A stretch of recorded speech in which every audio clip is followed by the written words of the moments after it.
All right, Medium Bag here, and I got Parsley with me. We both went and saw Spider-Man Brand New Day, and we gave our initial thoughts in a couple shorts that I have on the channel if you want to check those out.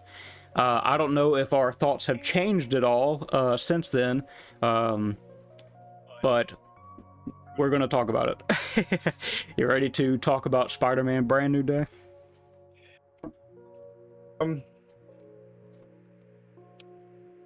I think it's pretty exceptional. I think I will say that since I have watched like a lot of I watched all of Punisher. I watched everything that we're gonna get right into spoilers, by the way. So yeah, I'm not. We're doing spoilers immediately. We're gonna jump right into it. Okay, we're like, if you haven't watched Spider-Man Brand New Day as a Spider-Man fan yet, you have to get checked. Like, come on. Yeah. Like, unless you're like, you have to be busy. Like, like you need like it's August. It's August 3rd. We gotta get yourself together. Go watch the movie. Anyway, spoilers.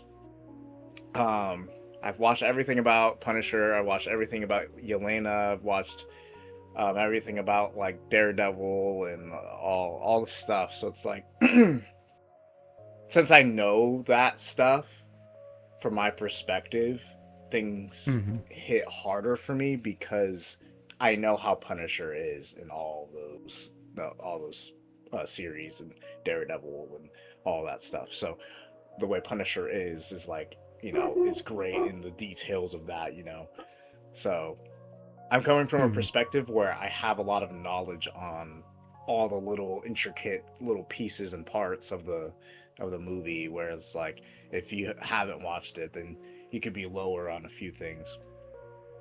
But I thought it was really, really good. I think it's been a long time where I've watched a Spider-Man film and I'm like, that's just like grounded, no cameos that were super crazy or anything, just like a grounded, like, Spider-Man movie that was like just about Spider-Man in live action, swinging around. And it's been a while since I've been like feeling like a little kid again, just like feeling that, yeah, let's go, like Spider-Man's about to be doing some cool stuff.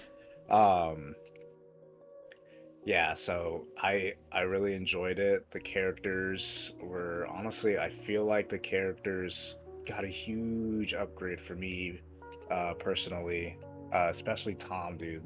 Like, Tom definitely upgraded. This is Tom's best performance. Yeah, I think, like, out of all of his movies, because like I like Tom Holland as an actor, but like, man, I couldn't believe it. Like, I was like, this, like, the director for the last three movies in the trilogy was not using them right. Like, I'm so happy that Tom actually took action in changing the way that Spider-Man should be and like convinced them to get this movie going. And it really did show like how, well a new Spider-Man movie could actually be without having to do a bunch of extra stuff to get people's attention. Instead, let's actually I liked a bunch of them. Yeah, I liked Tom. Yeah. Tom was the best Tom performance. I thought it was the best MJ performance. Yeah. I thought it was the best. I haven't seen anything with Sadie Sink. Yeah. With Jean Grey, like her as that. Yeah. But she did really well. I thought I really enjoyed her stuff too. But like I think it was good that you pointed out that you watched Punisher and Thunderbolts and all that. I went into this movie and I haven't seen a lot of the recent MCU movies, so I haven't watched Thunderbolts yet.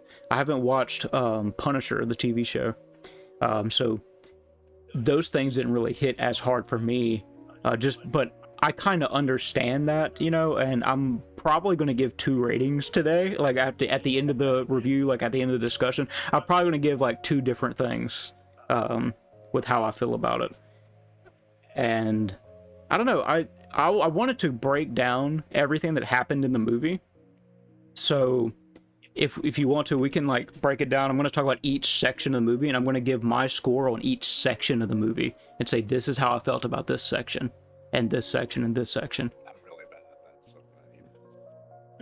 at that, so I was gonna have to Wait, what? That's how I'm really bad at like typing down like each part of the movie. So No, Yeah, no, yeah, I'm gonna explain it. okay. All right, so let's go ahead and go over that, like each section.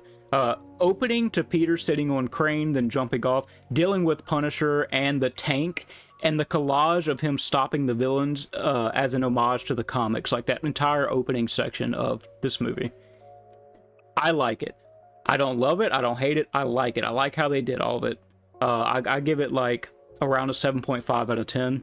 I do think it kind of like, you know, obviously it's like a collage of things that he does, but I do feel like some things were kind of, I would have liked to see a little bit more here and there with like how he dealt with people and stuff. But I still liked it. I liked how they did all that. So I gave it a 7.5 out of 10 for that section. What are your feelings on the opening on that?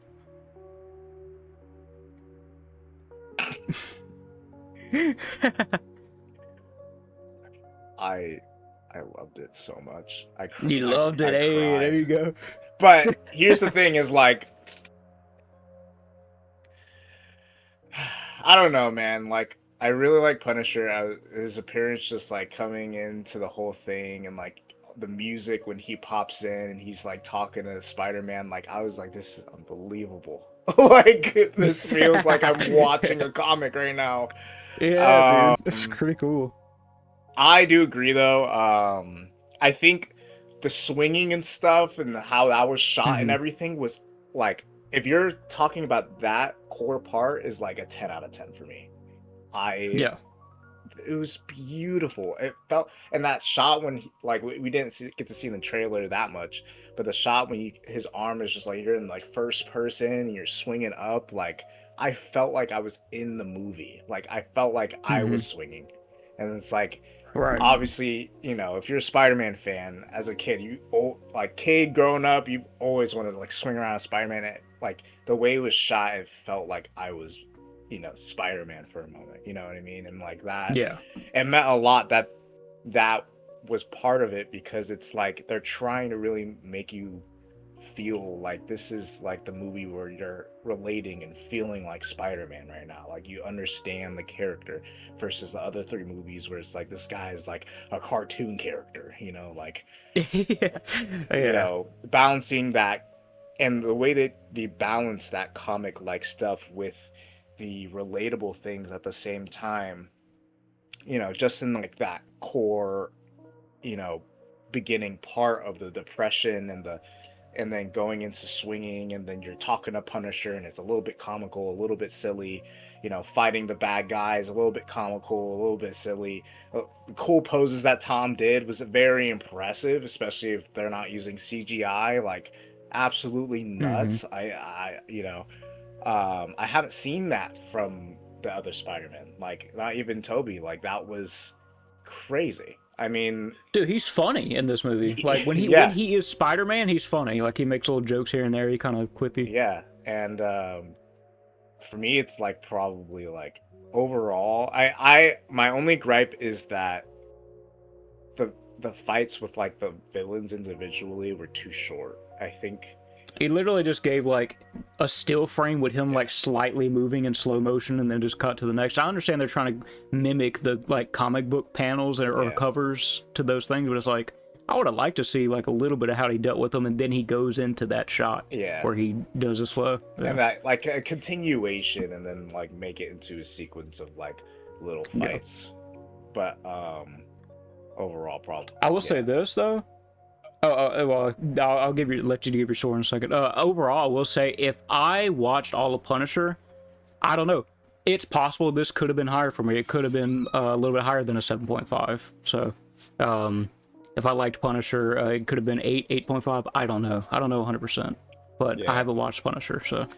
Yeah, I think it's just like, I guess it's really like a feeling thing. I guess with the little parts of the like the still images, I guess I feel like we saw too much in the trailer, and I think that's also why I think I would give it more like an 8.5, just because it's like I feel like I've seen so much from the trailer, and things were just too short, that like this could have been like a 10 out of 10 opening. This could have been like the best Spider-Man opening, but I think that they shortened it too much. And that was kind of like my only gripe, is like they cut things really short and they showed too much in the trailer. Yeah, I agree. I agree with that. So the next section, we're looking at this section. I just put Peter dealing with the okay, I want to ask you this before talking about this next section, and this will go into one of my complaints. Okay, what's the organization's name that he's like kind of dealing with and that had Jean Grey all messed, like her stuff messed up? The it was the Uh-huh. Uh-huh. I can't remember. Yeah. It's such a long name. That's the thing. It's like the freaking protection or security or something like that. So here's the problem. Yeah. You know what, actually? What is the main guy that has Jean Grey doing all this stuff, this secondary villain? What's his name, Parsley? Don't do that, bro. Uh-huh. I'm also bad at remembering things, so don't ask me these questions. Ask everybody else. Ask everybody else. The organization, I think, is something damage control, or something control, like. And then the guy. But it's like the guy, I don't even remember his name. Like, dude, this is the problem that I have with this movie. This big villain that's causing a lot of this is not memorable. He's just like a guy. So when it's revealed that he did all this, I don't care, because he's just been a guy. He's not important to me. There's nothing that's built up. There's nothing where it's like I care about this person enough to where I don't even remember his name. This is one of the problems I have with this movie. But anyway, we'll move on to the actual section I'm talking about. Peter dealing with the organization at first, like kind of arriving and talking to Yelena in the tub scene, and like that section where it links to the next part. This interconnected section right here. Again, this is what I have. I don't care. I have it at a 6 out of 10 because I don't care about what's happening. I don't care about this organization. This guy's not interesting that he's talking to, which I could tell from the very start. I was like, that guy's going to be a villain. That guy's going to be bad. But there's nothing interesting about him that was like, I need to care about this. That's happening. I think I feel like I would say they kind of did screw that up, because I feel like we got introduced to them, I guess, like in the movie. There wasn't, I guess, technically, if you rewind and you go back to all the stuff that is dealing with the MCU, it kind of like makes more sense. They have damage control like in a couple little pieces in previous media, but like there's been like nothing important with this guy. Like this guy like is just we don't know the guy, which is like, I feel like they kind of messed up in not introducing him. Maybe even in like, because in Wonder Man they kind of deal with like the same situation a little bit, like they kind of mention them a little bit, but it's not like I guess like the overarching damage control, not exactly like the specific New York one, just like, you know, the overarching like experimenting with mutant situations, but not exactly this like New York version of it, or base, or this guy here. Which, I mean, like his acting was good. I think his acting was cool. I could agree that I didn't care about him. Yelena, on the other hand, Yelena, yeah, that was a good scene. I will admit that scene where he's in the like in her office. Yeah. But it's like it's just her in like a pool. That's going to be one of the more memorable scenes in the movie. That's a stick out kind of scene in the movie. Yeah. Where that's going to stay with you. I think that's fine. That they did fine with that. It's kind of funny, you know. Yeah. I personally don't know much about Yelena. I haven't watched any of her like movies that she's been in. But I can admit like that is a memorable scene, and they did pretty good with that. Yeah, I would say that scene what probably carried it. I did end up going to the bathroom like in between of like the scene you're talking about with the villain guy, and you did it. You made a good choice. Yeah, going to the bathroom at that point. because it's just like I didn't care too much, but I think what I will say is that obviously we can predict things pretty simply. It doesn't take like a scientist or like an analyst to know that this guy probably is a bad guy, but there are some people that for sure are gonna kind of like throw this away in their minds, and then later they're like, oh, this guy's bad. But like, I think that's what they're going for. The execution could have been better, but I guess it's not something to write home about. Like, that kind of ruined the movie for me. Yeah, it's that, but it's also just, my issue is that the character's not interesting in general. We don't know, and I guess that's the point, is that he's just supposed to be we don't know the guy, he's just a government worker that knows that's a part of something terrible. But it's like, at least make him a little bit interesting, because you do spend some time with this guy, throughout the film. So it's like, true, because like in Punisher they have a similar guy that kind of like doesn't run exactly this, but he like runs like a secret like agency that he like pretty much gets a bunch of Marines to do like secret missions that are like super corrupt. You know what I mean? Mm-hmm. And like, they made him more like evil, like, more interesting, more like, ugh, this guy. Yeah. You know what I mean? So yeah, I agree. They could have made him a little bit more interesting for sure. Yeah. So, all right. So the next section. Oh, also that section was 6 out of 10. I guess if you want to omit that section because you used the restroom and it probably took you about 5 minutes, that took away from that. I would scene. say that it was kind of like after the scene, and I think then after that was like Yelena, and I really like that scene because I'm a Yelena fan. No, so yeah. That's good to know. I dabble in the Yelena. I'm just kidding. Dabble in the Yelena. Yeah, I mean, that's the thing. Is like when Yelena popped up in the screen, I was pretty excited. Like I was like, this is cool. That and it makes sense. They're in New York. It's all, and I'm glad she's doing like the Tony Stark leader Avenger thing. That's cool. Yeah. So, okay. I don't know if I wrote this down somewhere. Small potato, large potato. She's like making fun of Spider-Man, small potato, and it's so funny because I saw a clip online where people are comparing like the Thunderbolts all working together to like push a concrete slab off of them, and then they say large potatoes, and they cut to Spider-Man with small potato, and like Spider-Man's beating up like these freaking intergalactic villains and stuff. Yeah. And that's the thing about Yelena. She's always like overconfident, and that's kind of like what is funny about her and her dad.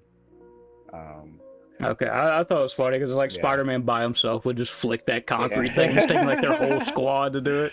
Yeah, it's funny. Yeah, the whole thing was funny. But yeah, I agree on the whatever the dude's name is. I agree. That one guy. Yeah, the one guy. All right. Next section. Peter goes to I don't know if it's a coffee place or if it's like a bakery to get like the flowers for Aunt May. Yeah. But he goes to the coffee place, sees Ned walk in, and then he gets this feeling where it's like, I need, like, now that he's in his presence, I guess he gains the confidence to be like, let me follow him to this party. And then he sees MJ with someone else. And then I'm going to include the section right after that where it ends with Peter swinging at night. Not Spider-Man. Peter is swinging at night, depressed in the rain. And this is my favorite scene in the entire movie. This is peak. I loved everything that had to do with this. That scene was like, dude. So I had like the reclining chairs. So we were in like a fancy theater, and like, yeah, I like, after when I saw that, like he was depressed, I like rolled back my seat and I was just like this. You're like, bro. Dude, everybody was like, I looked at my friend, they were like, oh, bro. That's painful. Yeah, I mean, Goated, dude. And the way Yeah. that Tom looks, he looks like depressed, Mm. like sweaty and gross, and his face all black, and it's like the mood Yeah, of it dude. was so captured perfectly. Like it was Hmm. crazy. So yeah, woo. Ah, such a good scene, I dude. gave this, I mean, I don't give anything. I just, warning for the viewers and for everybody. I never give anything a 10 because I don't think anything's perfect. So, this, I just rounded it down to a 9.5. I don't give anything a 10. I don't think anything's perfect. I could sit there and look through anything and I'll nitpick the crap out of everything. But a 9.5 out of 10 is fantastic. I love this Yeah, territory. Like, capital letters, I love this. yeah, yeah. So, yeah, dude. Also, there was a, funny enough, I don't know if you caught this Easter egg, there was a Naruto poster in one of the Yeah, oh, rooms yeah, when they were dude. talking to Ned. Yeah. And I thought that was funny because the director for this movie is about to work on the live action Naruto movie that's coming. Oh yeah, I forgot about that. That's cool. So that's cool. Um, Also, I didn't watch any reviews or anything after watching this movie or even before. This is all just all me. I talked to my dad because my family went with us. I talked to my dad about it afterwards and everything, and we kind of had a lot of the same kind of things that we're thinking of. But other than that, no reviews or anything. So this is just what I'm giving to my experience. um, I didn't really either. Next section. I guess I kind of heard. I guess I did see the Escape podcast view, but it didn't really change Oh, anything okay, for me. So gotcha. What did you give that? I mean, I would imagine it's as close, if not a 10 out of 10 for yeah, you for that section. that's the thing. Is like you're weird about tens. I probably would give that Yeah, a 10 out of 10. I don't. perfect. I had this that scene made me feel like watching like Spider-Man 2 again. You know, like it Yeah. felt crazy. And yeah, I remember my girlfriend was like whispering. She was like, "Oof." Like she was like, Oof. yeah, she was, it's cool because like I wish there was more stuff like that. That's what's cool about the Toby films, is that people that don't know what's going on can still enjoy the Spider-Man movies, at least. Like maybe not the Hmm. Avengers or whatever, but the Spider-Man ones, relatable, things like that. So yeah, really good scene. Love it. Yeah, my wife didn't really like this movie too much because she loves happy endings. She loves things like being very concrete and happy a lot. So her, like, them not getting together, them always struggling to get together, she's just like, ugh, come on. Aw. And, she's and then so like her score isn't very high because on top of, like, cursing throughout the film a lot.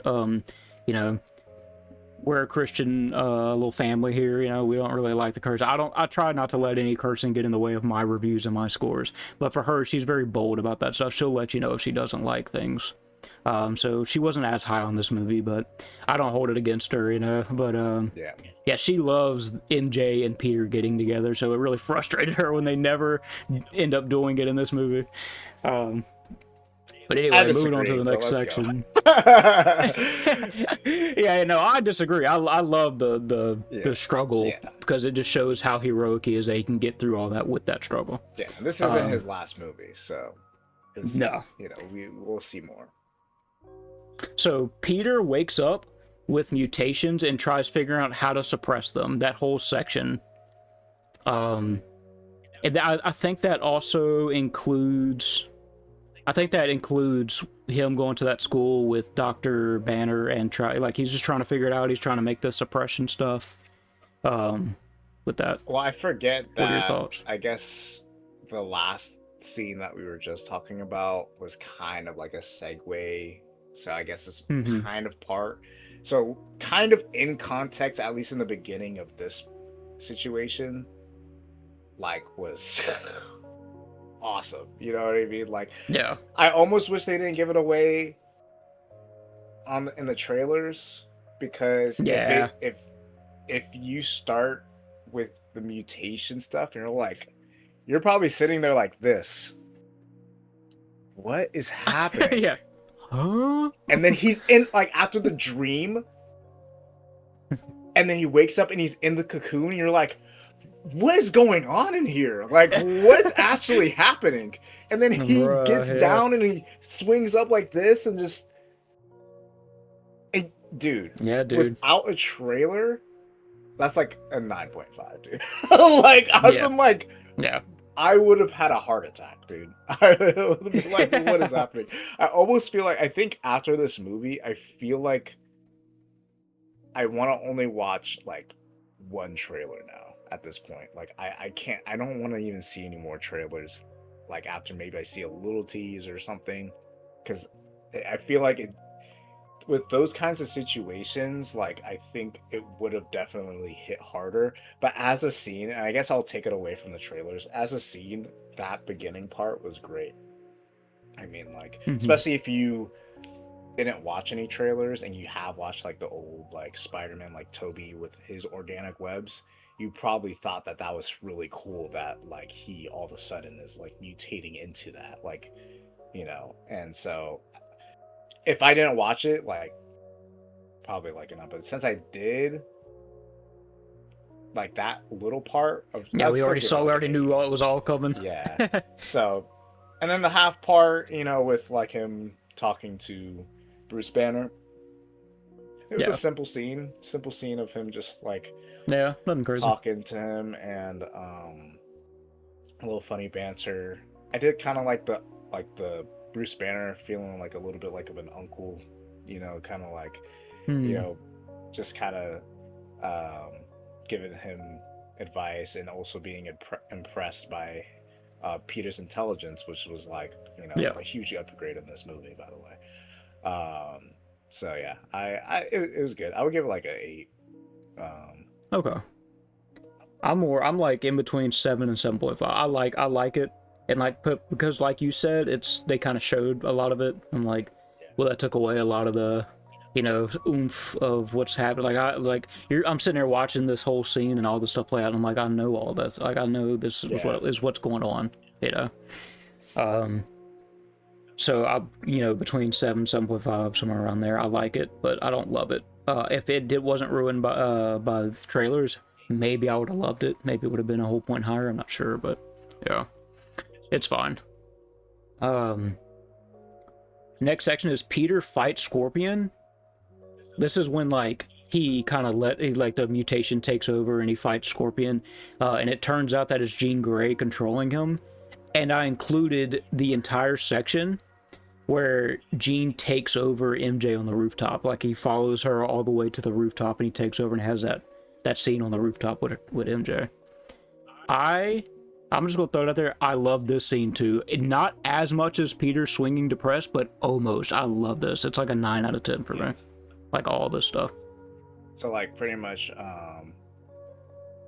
it was him tripping out when he's like fighting Scorpion, and then Spider-Man's like, what's going on? And yeah, he kind of like goes overboard, too, right?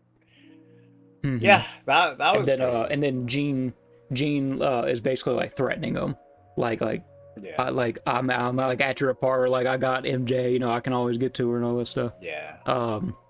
And then she ends up getting to MJ in the middle of them trying to like work their stuff out, and right before she goes in for the you know, they get really close or try to figure anything out, Jean takes over, goes in for a kiss and kisses him. Yeah. And you see her pull back, and it's like very menacing, and you know that she took over, and it's like, bruh, this is crazy. Definitely a 9 at least. Really good. I mean, and look, we'll talk about this later, but for those that don't understand Jean Grey, this probably won't make sense to you, because what I keep hearing is that people were like, why is Jean Grey like this? Like, she's supposed to be like redeemable or something. It's like, guys, you don't get the character apparently. Like that's just what it's saying. You didn't. Yeah, there's things that have to do with Jean Grey that like make her very psychotic when dealing with trauma, you know, later on. It's like, I could see how this stuff is starting to kind of like come out a little bit. Yeah, there's no like, and that doesn't take it away. Like, I think for some people, that part of that gene is just doing all this ridiculous stuff for no reason. I get it as somebody that loves Jean Grey, you know, as a X-Men character. I understand, I get it, you know, but for, you know, other people, I understand, but I would say research the character before you, like, you know, think that this is like off kilter, this shouldn't be happening. Like, no, it makes sense to me. You know, it all makes sense to me. But great scene. Amazing. Oh yeah. So then you get into, I believe this gets into you know, him taking MJ to the Punisher, like Frank's little base and everything, where you get, you know, their little interactions and MJ interacting with it. I don't even mind, like, I'll go ahead and like put all this with the last thing. I'll just put it all together, like between fighting Scorpion all the way till him talking to MJ in Punisher's hideout, like to protect MJ. What are your thoughts on this? Are you feeling any type of way during, like, by the time you get to this section of the movie with Frank and Peter and MJ and the base and all that? Yeah, I mean, again, I watched Punisher, so like the details for Punisher meant a lot to me, and I think that, you know, him like pouring a cup of coffee, like always having a hot pot of coffee, that's a very like Punisher thing. So he's like, you want coffee? It's like what, like 8 p.m. or something like that. I don't even know, like some random time. So yeah, Punisher, he's got a caffeine addiction. He's pouring coffee. He's him opening up the locker, and it's his family, and like, you know, him living like outside of, you know, in a far away area. I think it's kind of near where he was in Punisher in that series. So the details of it, I really appreciated. So that's why I'm pretty high on those parts. And so you'd say it goes back into that 9, you think? Like it falls into that 9 pretty well that you gave the last scene that we're talking about. Yeah, because I understand, like, if you haven't really watched it, where it's just like there's a few parts where it's just like, you know, you don't really understand Punisher still, you know. But since I have, it just like those little details keep it the high for me. And Punisher and MJ's interactions, and just like Peter and MJ's interactions in that scene of him like typing on the computer, and then like they're talking and interacting, stuff like that. And then this is when she like opens up the letter, right? Or no? I think she opens up the letter. That's later. I'll bring that up. But yeah, I agree. That this goes into all the other stuff. My last thing, it doesn't take away from the 9. It's still a 9 throughout all this section. Yeah. This is a pretty big section, but it's very easy to kind of sum up. When Peter goes on that mission with Punisher, he goes without Punisher. He goes to stop Jean, and Hulk gets involved, and then Punisher shows up in the building, in the damage control building. I could have loved all this. I could have loved all this. It feels like there wasn't much going on with the Hulk fight with Spider-Man. He kind of just like goes off the side of a building, hits him back into it, and that was it. Like, that's the fight. I do think that if they would have dragged that out a little bit more to have Hulk, like, you know, them fighting, like thrown into like a different building, and then like they're fighting in this building, thrown back into it, like do like a crazy crap like Spider-Man. If I could just imagine a fight like Hulk jumping from building to building with Spider-Man like webbing him up, like crawling around him, trying to web him and like stop him from building to building. Yeah. Like that would have been fire. Like I could have seen them do more with this. Yeah. But with that said, it's still Hulk versus Spider-Man. It's still like, this is sick. It's sick that this is even happening, you know? So with that, like, I still like it. I still think it's like, I'm gonna give it a 7.5 just because I see so much potential, and I hate that it didn't go all the way. Yeah. But if I liked Punisher, if I saw Punisher, this probably could have been pushed up to an 8 because Punisher got involved and he was doing stuff, and I thought that was cool. But I'm at a 7.5. I like this scene. I like this stuff a lot. So Yeah, I might be biased, but I'm giving this a 9. No, I'm just kidding. That's all right. I might be a little lower. I might be a little lower. Like, I would say like an 8.5, I would say, just because I do agree it could have been longer. But the hallway scene when like that hallway scene was crazy, dude. Like, it gave Hulk some crazy aura, and he just like collapsed, and then they're just like fighting and stuff. Like, I was like, dude, like, gosh, bro. It makes me mad that I liked the Punisher stuff almost more than Spider-Man dealing with Hulk, because Punisher was like, you know, throwing the grenades and all that stuff. He was like sliding under him, shooting at him, like while sliding under. Like, he was doing cool stuff. Where I'm like, Spider-Man just kind of gets dragged against a building and then punches him back into a building, and I'm like, and that was it. It would have been like, cool okay. to see him get into his, like, you know, mutate mode and like get too crazy, and that like I feel like they could have ended it with him like almost, I guess they want to do a science thing, you know, to show like his intelligence in that. So I get it, but I feel like if they had the ending be like him in that mutated mode, and he like was literally about to like just kill the Hulk like right then and there or something like that, and then the Punisher I mean, I would have liked him. to see him. Yeah, that would have been cool too. But like, even if you don't, I don't want him to like nerf the Hulk too much. I don't want him to like, because the Hulk is supposed to be some crazy guy, especially on this movie. He's supposed to be even more angry and bigger. Yeah. I would have liked to see at least, like I said before, where the fight is dragged out longer, where they're going through different buildings with Spider-Man being able to take hits from Hulk and go from building to building, do these crazy things because he's evolved, but he would still end up losing. But otherwise, if he hadn't been evolved at all, then he would have like gotten like killed within a few hits. But I mean, it's whatever. Like I said, there's different ways they could have gone about it to improve the scenes here, but it's still a really fun scene. So it's really good. I'm so happy. Yeah, so. it's a really good scene. I think yeah, for sure could have been longer. I do like Punisher going at it. Punisher shooting the Hulk was crazy. I mean, I was like, Peter's like, "What are you doing here? He's a little bit out of your pay grade." Like, what are you doing? This is the Hulk. Yeah, so and seeing Punisher, like, especially after the series, like, he hasn't been in a situation like this, and I like when he admitted that he was scared of fighting the Hulk. Yeah. Funny. So yeah, I like that. Yeah. All right, so but yeah, at the end of that scene, Spider-Man jumps in right before who knows the guy's name is about to get annihilated by Jean, and he stops Jean from killing that guy. And then we're moving on to the next scene.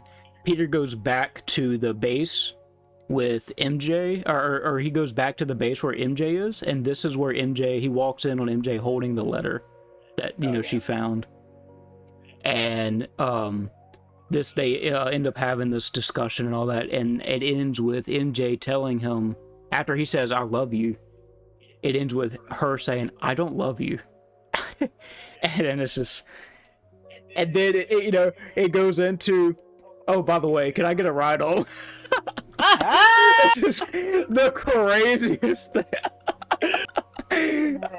I mean, this is like some true Spider-Man crap that he has to go through. This is like some true, like, this literally, it reminds me of Toby, where he like has to like deal with like the weirdest, dumbest, most saddest things ever. Like, yeah. And this is one of the seasons, and then when he does it, when he actually does it, and it's just like quiet, and he's just like, she's looking away instead of like looking at him or like feeling protected, like, and it's just like an awkward, like uncomfortable situation. Yeah, it's so ridiculous. I would have I said I kind of love the scene. I would have loved it all the way, but I said I kind of love all this stuff because she did kind of like squat back down and be like, "Oh, by the way, I need a ride," and it kind of like ruined like the whole like tensity of it. I'm like, bruh, it's crazy. I think, yeah, I mean, it's fine. It's understandable. Obviously, she needs to do that. You know, I need a ride, but it's like, bro, it just kind of like took me out of it a little bit. It's no issue. I said I kind of love it. I gave that scene an 8 out of 10. It would have been like an 8.5 out of 10. But yeah, I kind of love that scene. I would say like, I did actually like that because it pulled you out of the tensity, but then it goes right back into it because it's just like, I think it kills the awkwardness for a moment, and you like, you do have like a laugh, but I mean, how else? I feel like how else was that scene going to be executed as an idea? You know, like, I don't know, like, It's tough. how else was she going to like say like, hey, like, I need to ride back home? Well, I don't know if she could have been, you know, after she says I don't love you and all that, and then she just kind of goes like stays with that tone and be like, you know, she just like looks at him and is like, just please just take me back home. Yeah. You know, like is serious and, you know, keeps that flow of like, okay, yeah, bad for him. I could see that. Yeah, I agree. Yeah. Actually, I think if she was just like, please take me home, I don't want to do this anymore, or something like that. Yeah, it's like she was already saying beforehand, like, I just want to go home. Yeah. Like Sandman in No Way Home. Check out Yeah. Parsley's video. Our rant on No Way Home, how we hate that movie. Yeah. Sandman just wants to go home the whole time. There's no way home for Sandman. He's just stuck there, kidnapped. Perfect plug-in. Yeah. But anyway, yeah, we'll go to the next scene. Yeah, we'll just say that scene. Tom, you know, this Peter is, you know, this isn't new to kidnap somebody into a situation. Okay, so yeah. But this was more understandable though, because of Jean Grey and all that stuff. So yeah, but so now we're getting into the climate, like the big ending whole big section where you're getting into Peter figures out Jean's reasoning, you know, for all this stuff. Well, I guess I'll include in this part, I'll include like him kind of, you know, he goes up to MJ's room with Ned and they kind of hang out and they're having a good time, you know, they still have all that chemistry that they would have because they were best friends before. But then he figures out Jean's reasoning and all that, and then pursues damage control.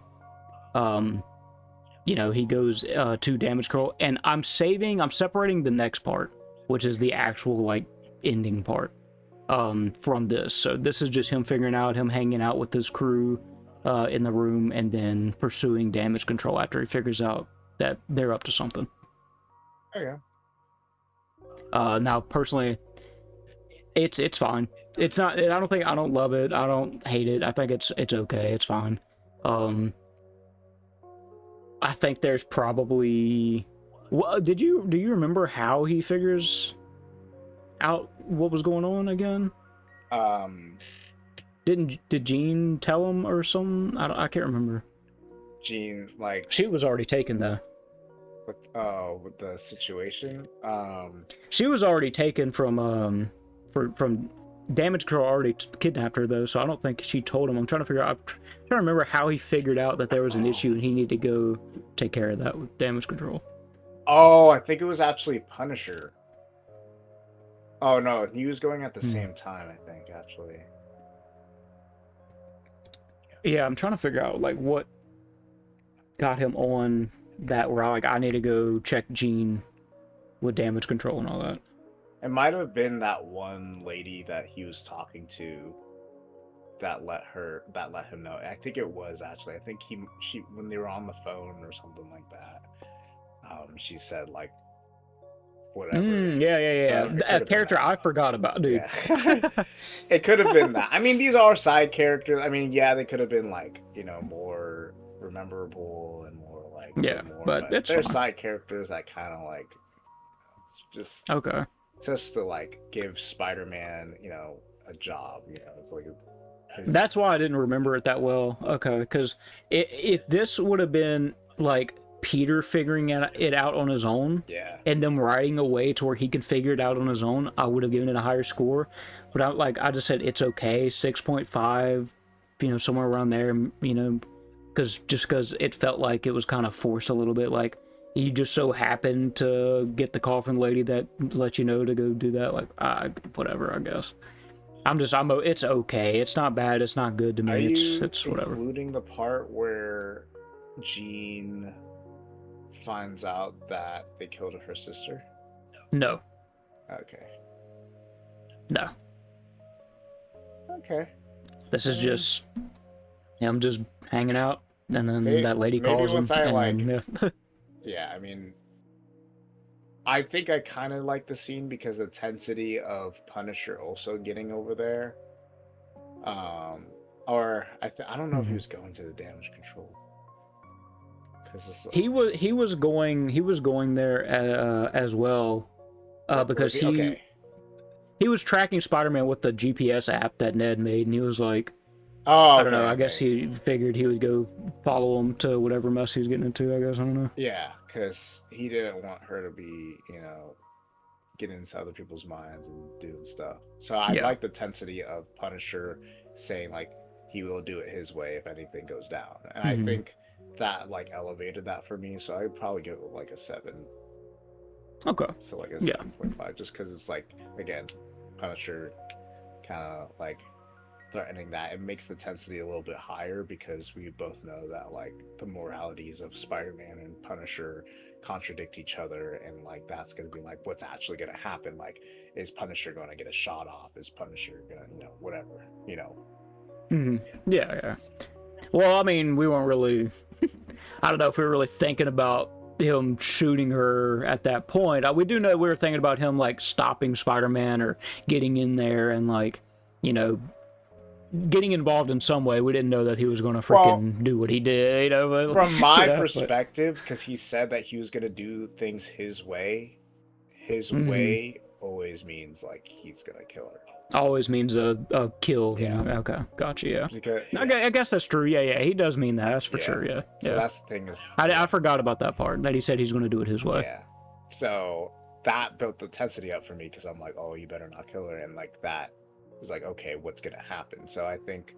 Yeah. That makes sense. The other part, I do agree. Like, I think if Peter did figure it out himself, maybe he did. We gotta look at that again. But I'm actually, you know, I know this is in the middle of our review. I'm going again tomorrow to watch it again with my other friend. So I'm for sure looking for a lot of things that we talk about too. Yeah. So. All right, cool. So yeah, all right. I said 6.5. It could very well go up a little bit. You know, that's fine. Yeah. Next section. This is kind of like the big section, right? Where it's like Peter he fights the Hand. We get Jean Grey's background and all that stuff with you know, this guy that we don't know the name of, what he did to Sarah. The guy. I need to stop. He saves Jean Grey from murdering that guy. So he saves Jean Grey from herself and physically saves Jean from Frank, from Punisher. Punisher is on a building a kilometer away or whatever. He shoots Spider-Man because Spider-Man senses it in the last moment and steps in front of her and takes the bullet for her. What are your thoughts on all this? I'm gonna go ahead. I'm gonna give my score for it. I love this scene, but because of things that we talked about before, I can't capitalize love, you know, perfect score. I'm leaning towards an 8.5 out of 10 because, which is really good. That's for me. I think people need to realize 8.5 for me is like near, masterpiece. This is like really, really, really good. There are potential things that could have changed in the overall story, especially like we said, make the villain doing all this stuff. I don't care about this guy that much. I don't care about him. So revealing this, I'm like, oh, okay, I guess that one guy did this. That's awful, I guess. There's that, and the way that things are made a little bit. I'm going to talk about this later, like potential changes that could have been made. But it's still an 8.5. It's still like, I kind of love this still. Like all this stuff is still really cool. Yeah. So go ahead and give your stuff with that. I think this is actually, for me, I think this is probably the best part of the movie. Okay. Especially because of Aunt May's talk to Jean Grey and the whole like head thing. Are we talking about that part too? Because I think that was also all of this is included. So that part, like, was that was fire. I haven't felt like if you guys go and watch our No Way Home video, we're gonna plug it again. We don't like Aunt May. We think she's like one of the worst characters. Like, she's not great. But man, in this scene, even though she's dead, man, I loved it, and it was exactly what Jean Grey needed. And I guess people bring up like the whole point. It's like, okay, well, she saw like Punisher's mind, and she wasn't like, oh, like maybe whatever. But again, you guys don't actually understand like Jean Grey, because it's kind of like a Hulk situation, and that's the dynamic I like. It's like the monster thing, and like the whole message of like needing to know that people will use you for your gifts, but the people that, or they'll hate you because you're different. Yeah, but there's going to be people that will love you for who you are. And I think that whole like calming the person down intimately when they're in that monster state makes sense, because Peter is actually like being able to kind of manipulate his mind a little bit to get her to kind of like calm down. And I think people didn't understand that was going on, and they were like, oh, why didn't she like calm down during Punisher's situation? And I'm like, well, because she's been through probably like almost every single person's mind in the city. She could have ended up, if you really wanted it to be that like half-baked reaction where she's like, oh, maybe I should stop doing this, like, no. Especially because she's in Phoenix mode. She is so rational. She doesn't care about other people's trauma in the moment. All she cares about was what she's going through. But once it completely connects to her intimately in her situation, then that's how she could actually snap out of things. And she does. And I really like that Peter's maturity was able to get to that point. And like that Aunt May was like a shine of his, of his whole life and everything. And that scene when Aunt May is like saying all of that stuff definitely made me and my girl, we were both like crying. Like, we were like, dude, this is such a good scene. And Punisher like trying to shoot Jean Grey, very Punisher of him. And then Spider-Man like going in, he gets shot. Are we including the part when they go to the hospital? No, that is the next section. But that part, there's so many emotions in this one part. Like, I could only give it like the highest score for me. It's just such a like insane roller coaster of emotions for an ending, and I think that's a great. You kind of need like this part, especially to like lighten things up at the end, like they did, which we'll talk about later. That roller coaster right there in that segment, and then lighting up, and then I think they did really good. For that scene. Oh yeah. No, that's what I was saying. Besides like a few little things that I could think of in my head to like make things better, potentially it could have been this. It's still really good, dude. Yeah. Like throughout that whole thing. So, like I said, I kind of love it. I've kind of labeled, love. I love it, capital letters. I like it. I kind of love it, where it's like in between. I kind of love the most of everything that happened. So, Yeah. 8.5 out of 10 for me. So now we're getting to our final section, and we're going to, after that, I'm going to go into like a little fun fact to kind of break apart, that whole section of the video to this next section that we're going to talk about. So the last section is Peter is brought to the hospital where Jean keeps Peter alive. Then Punisher helps him escape to the closing of the entire movie. Personally, this might sound crazy. I love this section more than the last section. And the reason, right, is that like it's so cool that Jean was in Peter's mind and forcing him to breathe. You can like see her breathe with him. It keeps him breathing as they're trying to save him.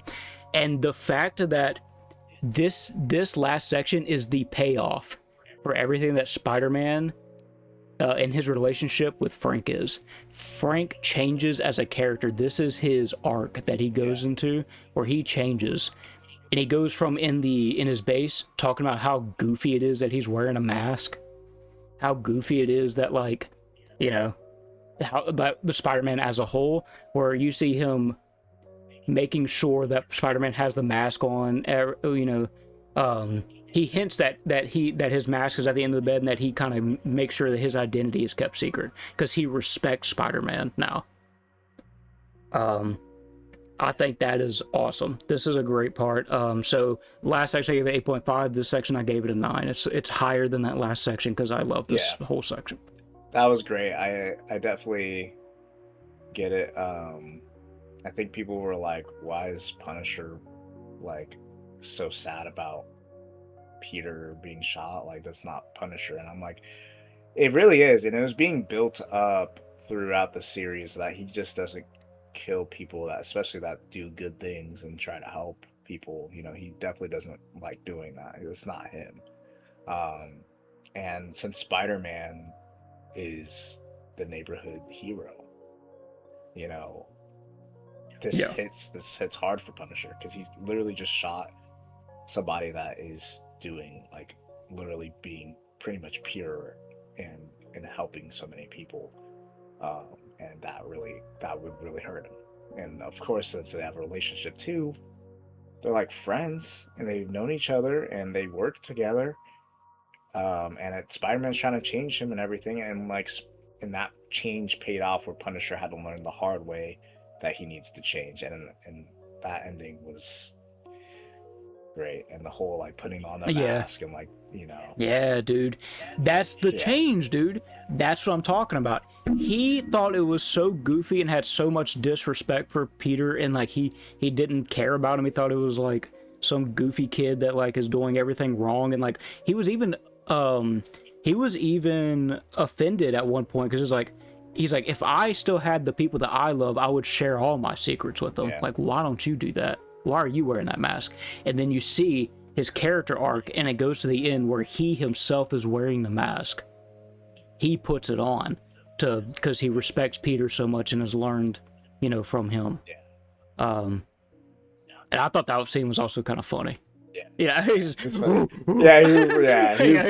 being goofy. He was like, "Yeah, look at me," and I like the scene when he like when Peter walks out, and then like the kid on his back was just like, doing that to and just like that feel good moment of Peter being like, wow, like this is paying off. I know like being Spider-Man is depressing because of my situation, but at least I'm doing good, and I'm doing good things, helping people, and this is the love that I got for that, and it feels good to know that like it's paying off, and that people are happy, and people it shows he feels needed, he feels wanted, even in the loneliness. He feels wanted, and yeah, really, really good. I think a lot of people are really high on that scene. So yeah, a lot of people are really high on that scene. So Definitely. Yeah, awesome. All right, to close off the scores for these sections, at first I have a 7.5, then 6, then 9.5, then 7, then 9, then 7.5, then 8, then 6.5, then an 8.5, and then a 9.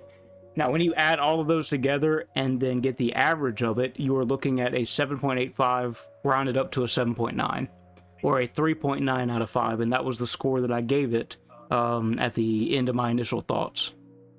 So 7.9 out of 10 or a 3.9 out of 5. Now, with that being said, though, if I knew a little bit more about Punisher and Yelena, and I'm kind of, I could see there being variance to where I could see it being a little bit higher. But that's where I'm at on that. But I'll give my official 2 different scores later. This score right here is my logical score. This is like if I'm logically looking at the plot and looking at how things are connected, this is what my brain is telling me to give it. But later I'm going to give it my score on where my heart is and where it wants to give, bonus points to these like super cool moments and all these things happening. So I'll give that later. So before we get to the next section of the video that I wanted to talk about with you, we're going to do a little break here, and I'm going to talk about a little bit of scaling. We're going to talk about before we get to the bads of the movie, where I'm pointing out all the particularly bad things in the movie where I have a problem with, and then the really good things. Before we get to that, I'm going to talk about a little bit of scaling, just for a little fun. So here's the thing, right? Frank uses the equivalent of a Steyr HS 50 caliber rifle, which HS means, heavy sniper, at around 1 kilometer. Typically, you would assume that he would use a black tip, which is an armor-piercing round. At this distance, that bullet does not pierce all the way through Tom. It goes in, and likely this bullet made a cavity. So when a bullet goes in and it stops and does damage to the inside, that's what's called a cavity. This bullet does not pierce all the way through him. So it hits him, it stops, builds a cavity. Now what this would suggest is that Tom Spider-Man has around the durability of like an armored vehicle. Not necessarily a tank, but an armored vehicle. From that distance with this type of gun.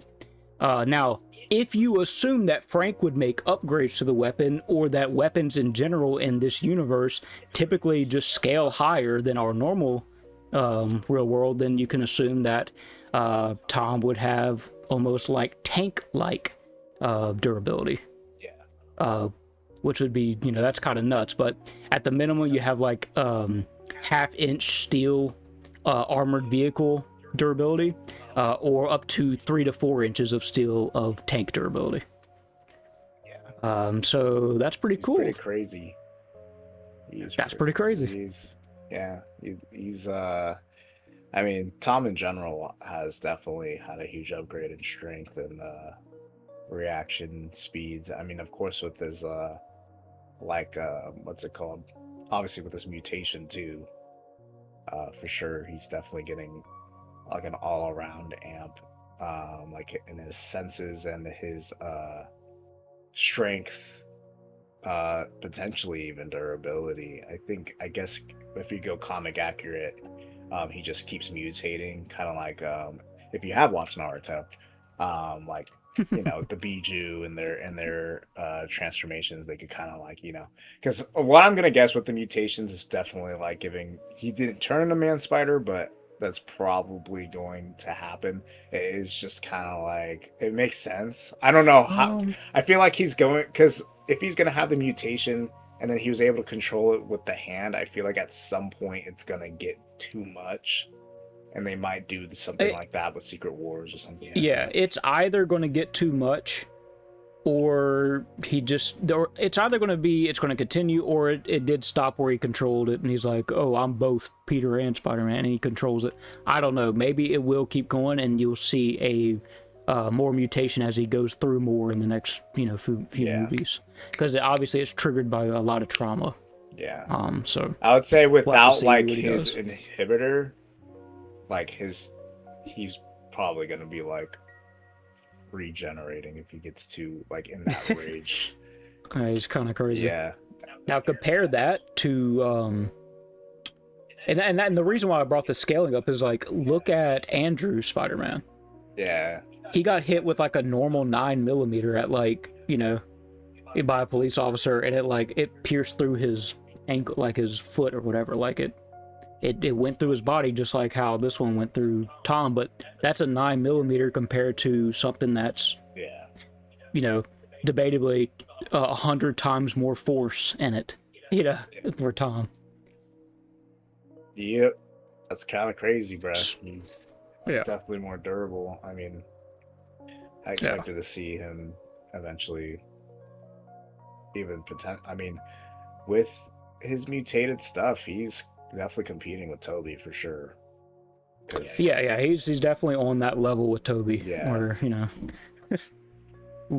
doing crazy stuff. But yeah.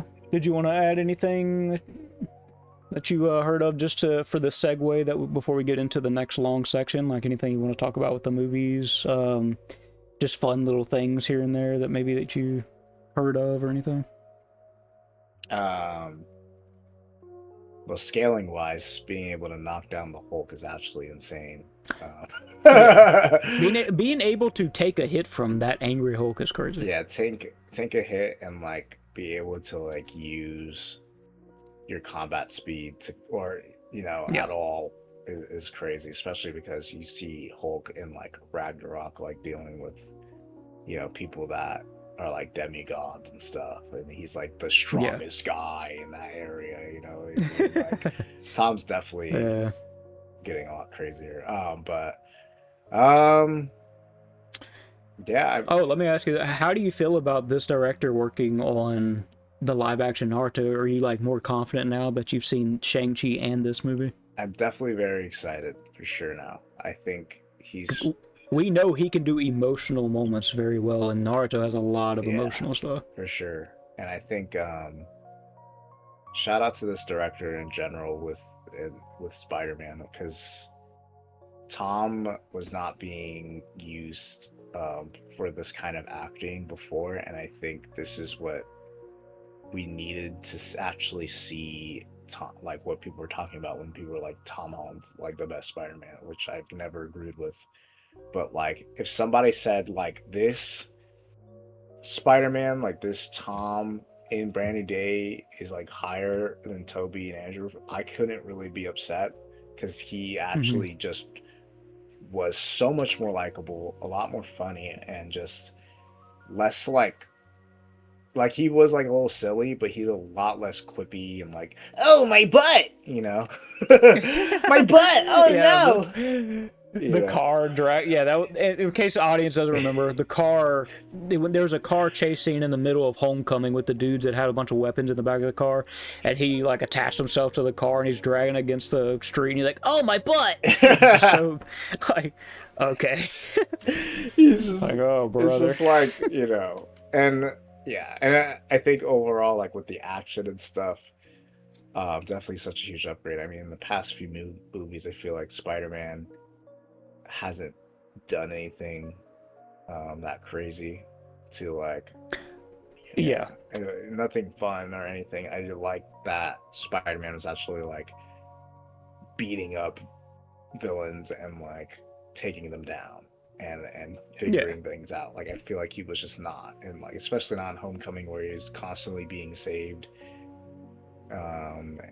We don't want to hear about the argument that, oh, well, Tom just started out. Yeah. Bro, he's been he already started out before Civil War. He's been in the game. He went to Civil War and fought in a battle between two Avengers teams fighting each other. Then Homecoming happened, and it's like maybe we can give a little bit of leeway for Homecoming, but here's the thing. Then he goes to Infinity War and dies. Yeah. And then he comes back and he's still kind of that same character in Far From Home, and I think he got worse. I think he regressed in No Way Home. And the fact that happened, and then you have this movie where it actually feels like he's finally developing as a character. He's going through things, he's changing, and this shows a lot of potential for the movies that are coming up, and I'm excited for that. Which I don't know if Parsley, if you want to do a ranking of the Spider-Man movies at the end of this long discussion, we can do that. Yeah, we can do that. I have something set up already. So. All right, perfect. So we'll do a ranking of that, and I'll show you kind of where my thoughts are on the movies, and Parsley will show you his thoughts. But yeah, I'm so glad that we finally have this new trilogy that has potential to see it shoot to the stars with whatever they do. So now that we're done kind of with that little fun segment of scaling and our thoughts on little things here and there, I want to get into the bad things that I've seen in the movie that I have problems with, that might be inconsistencies, it might be, you know, other little issues here that might have affected the reasons why I gave the scores that I did to each of those little sections as well. So let's get into that. And I'm just going to tell you mine. I know you might not have, you know, listed out or thought about like all these different things beforehand before we got into this, but I just want to talk to you about my thoughts. The VMAX thing, you know, the VMAX where she's looking up and she sees the VMAX in the room. All right, so before we get into this section, they actually do explain the VMAX thing. I just had forgotten, or I just missed it in the movie. It's such a small part, but they do explain it. But I'll let it play out anyway, because I'm always going to be truthful with you guys. These are all my thoughts on the first viewing, and sometimes I miss things. But yeah, we'll just play through it. But they do explain it in the movie, and me and Parsley are going to give our second viewing thoughts, because I went and watched the movie again. And I think Parsley's about to do that as well, so we will be giving our final discussion, our end-all, be-all score of the movie. But yeah, let's just keep it running. I'll show you this part anyway. How did she know that that was the last thing that her sister told her? If they like kept the sister in like a room that dampened the powers, how did she know about the VMAX thing? I mean, I could see it, especially because the way that she was like looking up and like. Hold on one second. I mean, I think with the brains being intertwined as they are, especially with both of them having like the same kind of powers, I think it makes sense in a way where it's like, I mean, I guess they didn't really show it, which I think that's a problem on the movie's end. But with how their brains kind of like they can connect in ways where like if I communicated to you about something like VMAX like last minute before I died, like it would make sense for me to like yell out VMAX. But like if her sister's brain with her powers can connect to Jean Grey's like brain too, and like show like VMAX and give like a little hint just with her brain power, I could see that working. You know what I mean? It's different from it's like, I guess if both of their brains work together, you could assume that like with both of them working that it could overcome the dampening things in the room where it might can connect. But that's just assumption. I wish they would have at least explained that a little better. You know what I mean? I guess it's kind of like a given in a way where it's like, okay, now I understand what VMAX is, because this was the last thing that she could have even given me before to know where she was, you know, or what. Yeah, I'm just wondering how she gave it. You know what I mean? Yeah, so they didn't tell us how this happened. I do like that. What's it called? I literally just was watching something and it said his name. I think it's it's just because it's a long name, that's why. Oh, you talking about the villains? Yeah, secondary villain. Okay. William Metzger. Okay. William Metzger. Almost like Wesker. So Metzger, he the fact that he didn't even know what that was, I kind of like that, because it was like a little secret, like. Yeah, because it was like it didn't even match what it actually was. Like it was like a part of a word, and then like it was ripped off, and then so he wouldn't know what that is. Like, yeah, but it didn't make sense that Jean Grey is all like, "What's VMAX?" And like, "What are you talking about, bro?" Which is like funny, but I mean, she is like Phoenix, so she's obviously like her brain, especially because this is a younger Phoenix than what you got in like the X-Men movies. That she's a lot more like childish and. But I do still stand on showing more so that the villain can be more villainous. I still think that should still be a thing. Irrational. Yeah. I just wish they would have shown, like, let's say, here, a perfect way they could have written it, right? I wish they would have shown them, and this is actually, this goes into villain sucked in my next little area that I was going to talk about. This would improve the villain, too, if you would have shown him torturing Sarah, to give us something to, like, oh yeah, this dude, like, I don't like this guy, like, I'm interested in him, but in a negative way. Like, show him torturing Sarah, show him actually killing Sarah.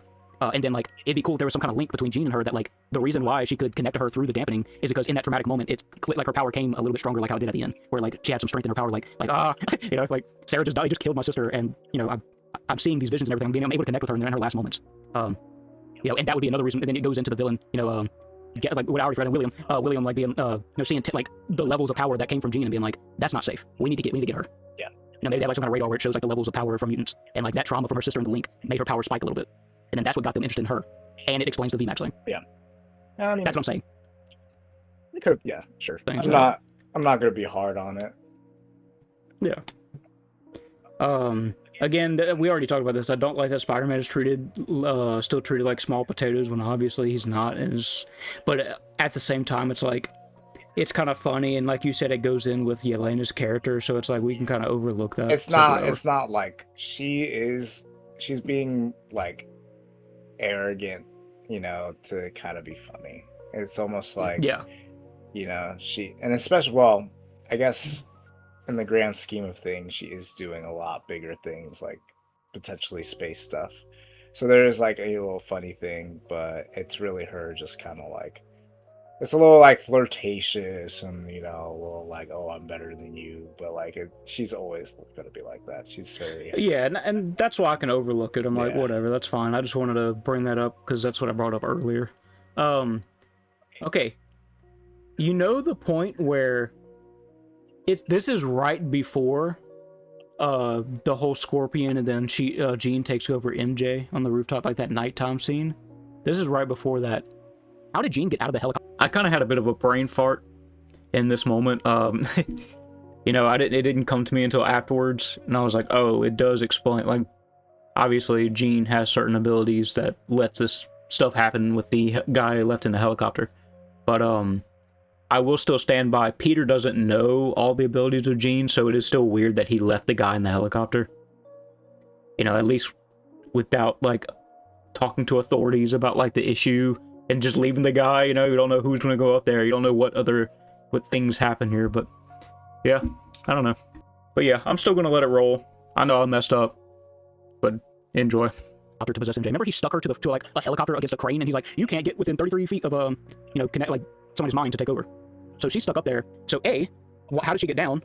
And B, if she did get down, that was stupid of Spider-Man to just leave her up there for somebody to go up there to save her, and then she takes over somebody else. Yeah, I mean, there was no scene, but if I were to guess off camera with how powerful Phoenix is and how it's slowly starting to become more like irrational, especially with the end when she is like about to kill Metzger, I think there could have been potential for like being able to escape, especially because Phoenix could do a lot of like telepathic, like moving stuff around with her brain. I don't know. It's off camera, like, which is bad. It's just stuff where it's like we just have to assume, and that stinks. Like, show us these connecting things, because that's going to leave doubt in our mind. It's going to take us out of, or not all of us, some of us, takes me. Takes you out of the movie. I'm like, how, like, she was just attached to a crane in a helicopter, like thousands of feet in the air. Like, what do you mean? It could have been explained a little bit more, but we did. I guess it is implied that she's getting a lot more irrational, and that is creating a lot more power. Because obviously, once we get to the end, she could do a lot more than 33 feet. Like, she could get like pretty much the whole half the city. So, well, it's like, I just feel like either way, it's kind of like, it's not. It takes away, even if it's 0.0001 points from the movie. In some way, it takes away, because again, I hate that it's just left up to interpretation, and it's like bad writing either way. If somebody did go up there, well, first of all, if her power did spike and she was able to like turn into what she did at the end, where she can connect to somebody a kilometer away, that takes away from when it does happen at the end of the movie. And then if it's not that and somebody went up there, then Spider-Man's stupid for leaving her up there just to take over somebody else when they go up there. You know, it's like no matter what, I feel like this is a small dent. But yeah. So moving on to the next thing. This is one of the reasons, and my dad actually talked to me about this too afterwards. When she was having that thing in Peter's mind where she's talking to Aunt May, me and him both thought that what that was leading to was seeing, like, right after talking to Aunt May and she's kind of, you know, getting teary-eyed a little bit, it cuts to her in Peter's position holding Aunt May in the rubble as she's dying. That's what I thought that was going to go to. And I thought it was really going to snap her out of it, not just sitting on a bed talking to a stranger that she doesn't know. Like, being able to talk to her and then see that death and what Peter had to go through.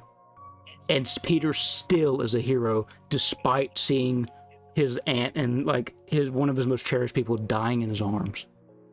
Well, I think, like, I guess like it was like the beginning part of it or something like that.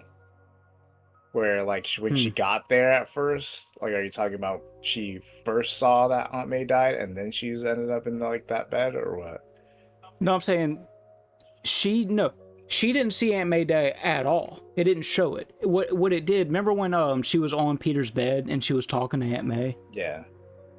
Because she was in Peter's mind? Me and my dad thought, and I'm not saying it's still great that the movie did what it did. I'm just saying it would have been even better.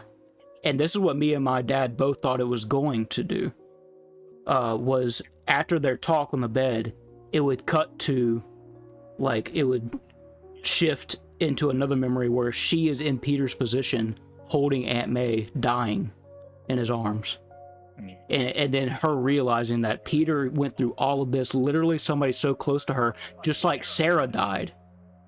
Peter saw, like, had his aunt die, and that he's still a hero despite going through all this, and that there's still hope for her. It could have notched it up.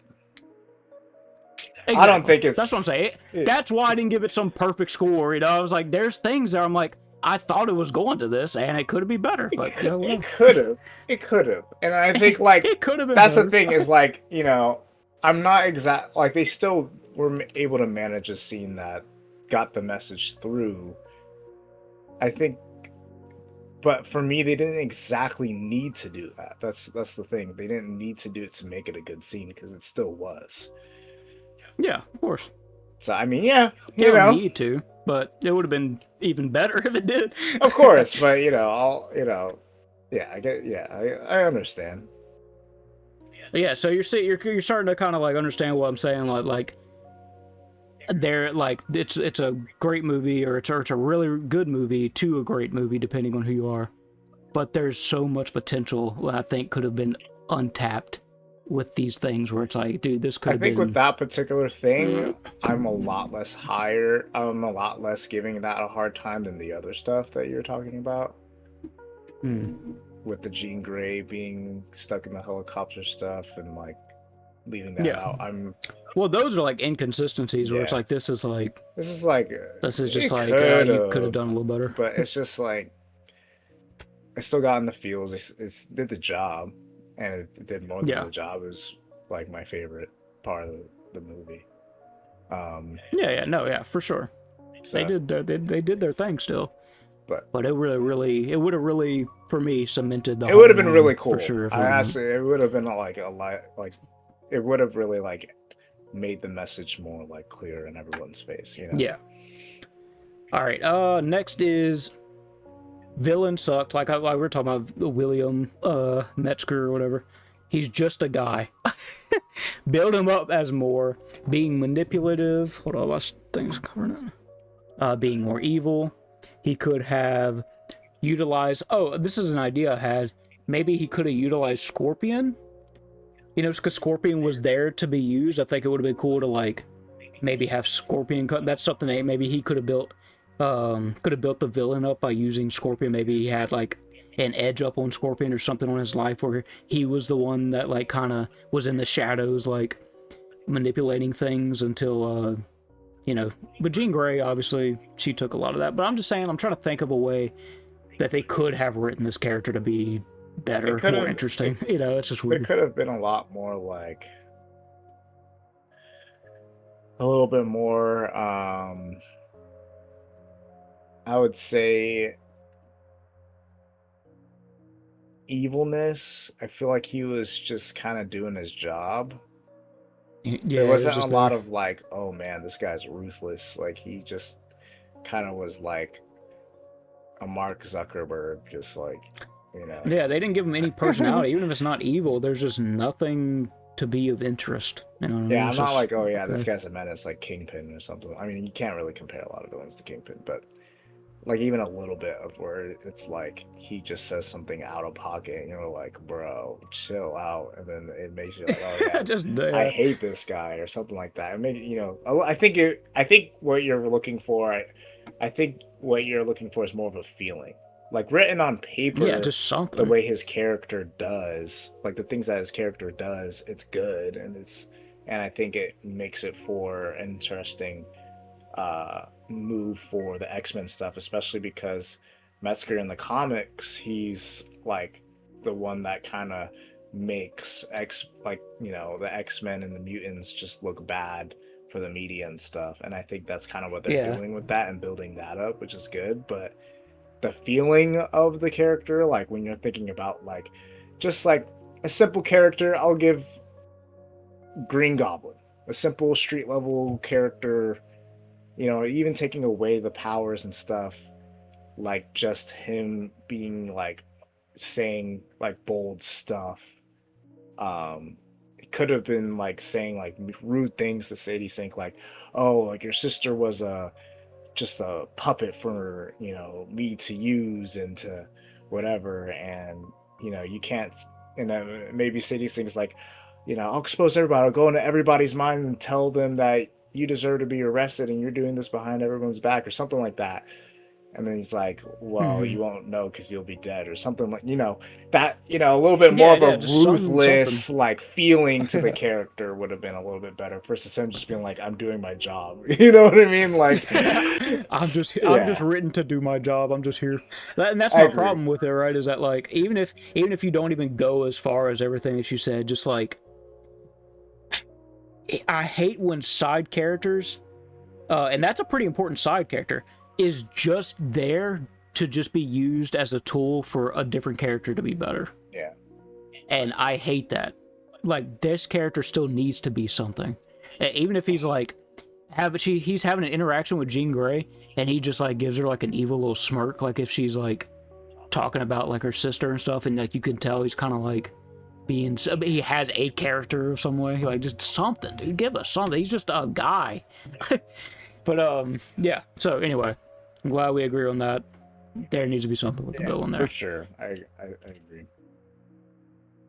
What are your thoughts? I thought it would have been cool if like Shocker came back, like a full comic accurate Shocker where he has like the white and red like suit, because they showed the Shocker like gloves or whatever. Yeah. And Peter even used it. It would have been cool if he would have brought Shocker back at the end to like fight Peter with the hand and like all that. Yeah, there could have been more.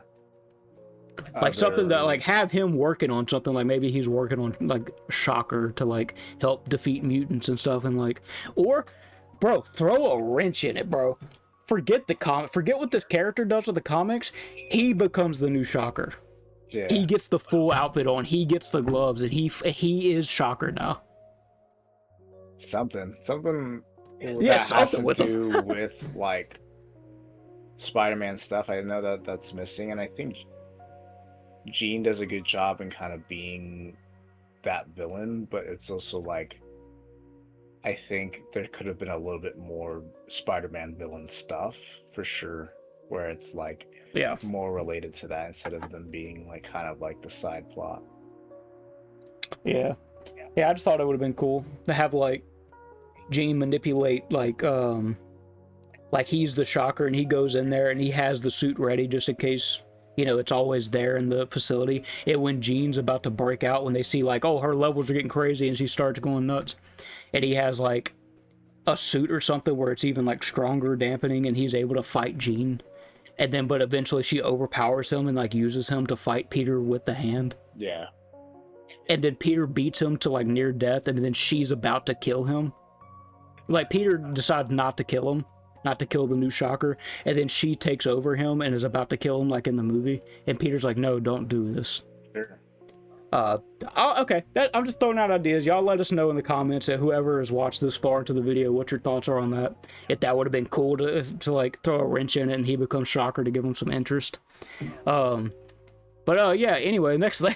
I feel like they could have had Metzger like after. Oh, that would have been kind of cool if like after Peter gets shot by Punisher and all that happens, and at that point it's like, okay, well, Metzger could come in there with like the Shocker or whatever and be like, nah, I'm gonna go in and I'm gonna take Jean and I'm gonna, whatever. Yeah, dude, and then that's what I'm saying. Punisher comes in and he's like, Bro. no, and then he like freaking is like like they get into a fight or whatever, and then like Punisher uses that could have it could have been cool. Bro. There could have been something there. I will give the director a break. This is his first Spider-Man movie, and it is a lot to do a Spider-Man movie, especially with the kind of pressure after so much Spider-Man and so much good Spider-Man. And so I'm still, maybe he will figure this out like in the next film where he like, okay, but so far, yeah. I'm not gonna be too hard on that. But yeah, I get there's plenty of chances here. That's what I'm saying. This movie has so much potential. I could see so much potential where if he decides to tweak things a little bit here and there, the next movies could be just S tier without a doubt. Like no shadow of doubt in my mind could be S tier. And what you said right there actually goes into what I was going to say next or pretty soon. What happened to that guy? Yeah. What happened? He just like they beat him, and then like Peter stopped her, and then that's it. We don't know anything that happened to the guy. Yeah, and I would say since he does work with like the government, he could definitely just be let off scot-free, especially with like number one, like I'm not exactly sure. This is like in a weird time period where like Kingpin's New York is slowly moving out of the way. So Mm-hmm. there's still like, that stuff kind of being spread out of like crime and things like that. But yeah, especially with organized crime, with the government, I mean, it's casually Yeah. just hidden and covered up. So I wish they would go into a little bit of like what happened still, but I could see Not it. that I have any problem with it that it just kind of cut, because it's like you said, we Yeah, can assume he works for the government. They're going to cover up everything, yeah, but it's like I don't know. I just thought it was kind of funny. Like it just kind of cuts, and you never see the guy ever yeah, again. He was so unimportant. They just said screw yeah, it. yeah. Yeah. So here's the thing that I'm kind of this I think is the big thing that I see a lot of people complain about. And I'm going to tell you the point in which I have this problem.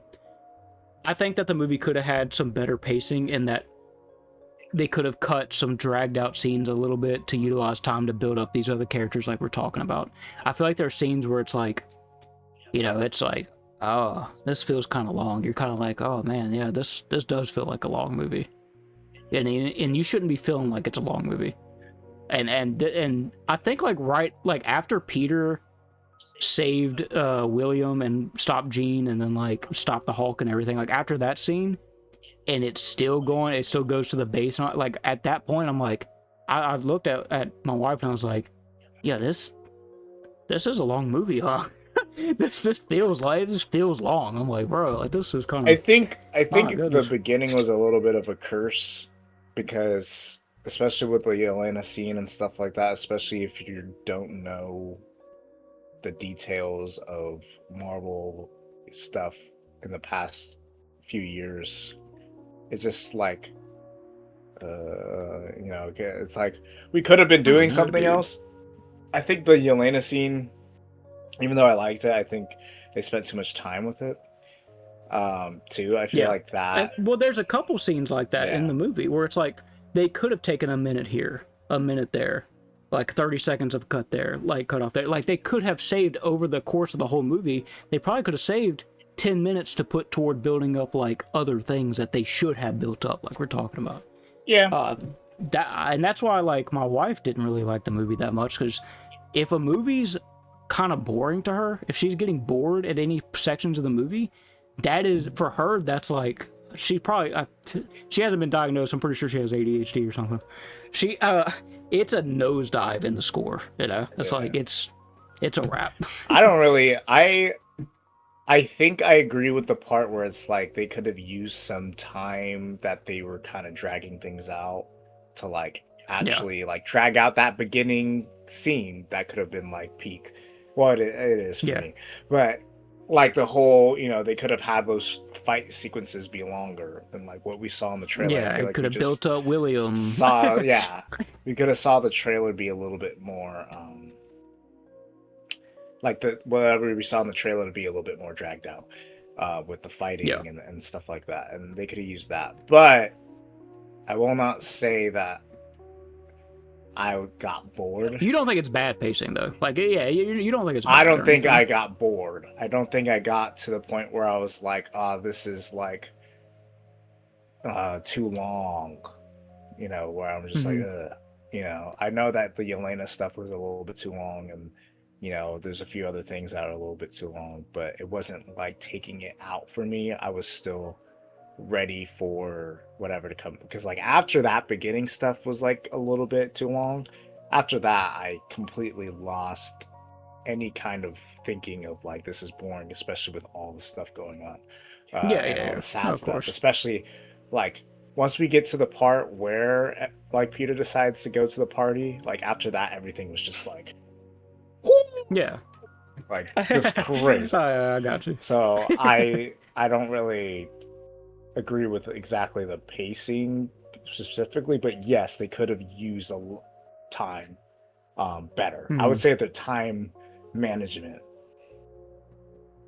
And yeah, and that's the thing, guys, audience.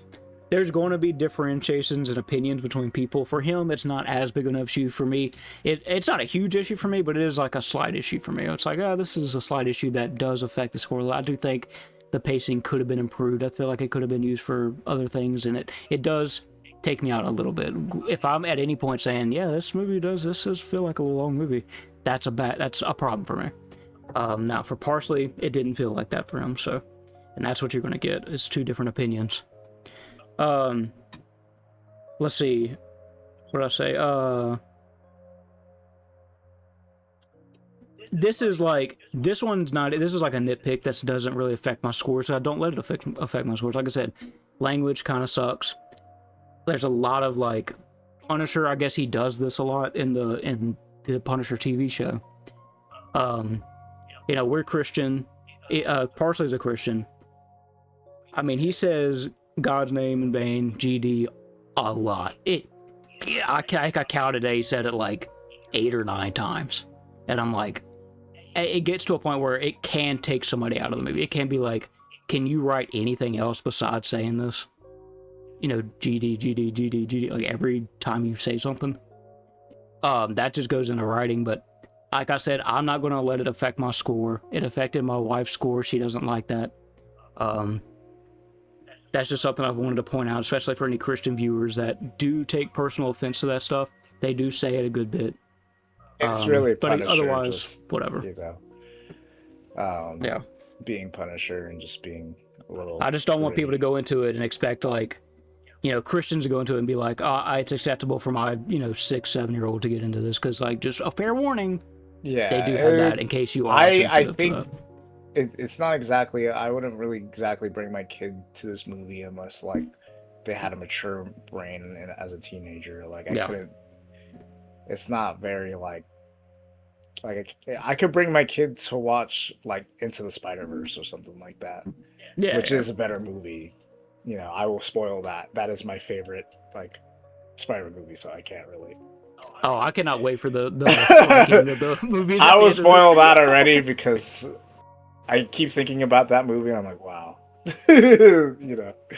So. All right, yeah. But yeah, I just wanted to give that warning. It's not really like a big hit or anything to the score for me. It's there. No, I get it. And next thing, I'm not a Punisher guy in general. Half of this stuff could have been shortened with the Punisher and it wouldn't have affected my viewing. It would have put more time to the things I am interested in, but that's a me thing. I haven't watched Punisher. That's like a nitpick on my part. If you watch Punisher and you love the character, I'm sure the Punisher scenes having those long talks and these are drawn out sections where he's just hanging out with them and doing stuff, I'm sure that was awesome for y'all. So that's just a nitpick for me. Yeah, so let's get into the good stuff, the awesome stuff. Tom, Zendaya, and Sadie did their thing. They cooked. I think they did their best. They need some Emmys. Yeah. They need some awards for their acting, for sure. Definitely. Yeah, they did their thing. And shout out to the director for giving Tom an actual Peter Parker that's relatable and that I could actually like and understand, and that's how Spider-Man should be. And I don't like to hear the whole you guys just don't understand Spider-Man. He's just stupid all the time. He's not stupid.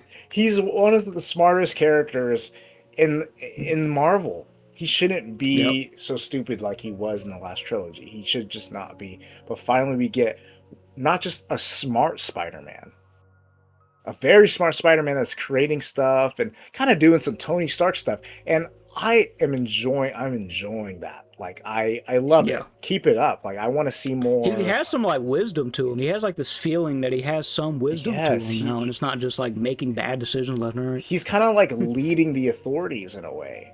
And I love that. That's what Spider-Man is. He is somebody that's leading the authorities into a good direction and being able to save people and get these bad guys to go to prison and do it in a way where, you know, he you know, is the neighborhood hero and actually being that versus some guy that could barely even like swing webs and is hurting his butt on the street.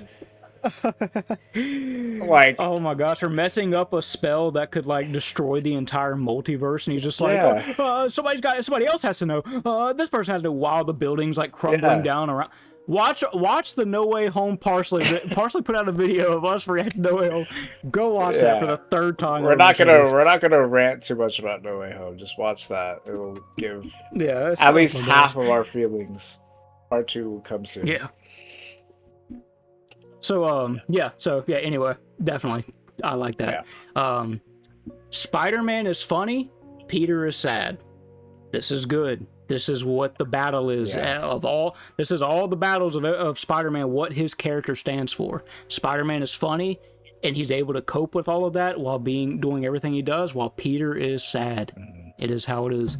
I know Tom at one point they were saying that Tom was saying like, I don't know why everybody likes seeing Peter so sad, and I'm like, no, dude, that's the character.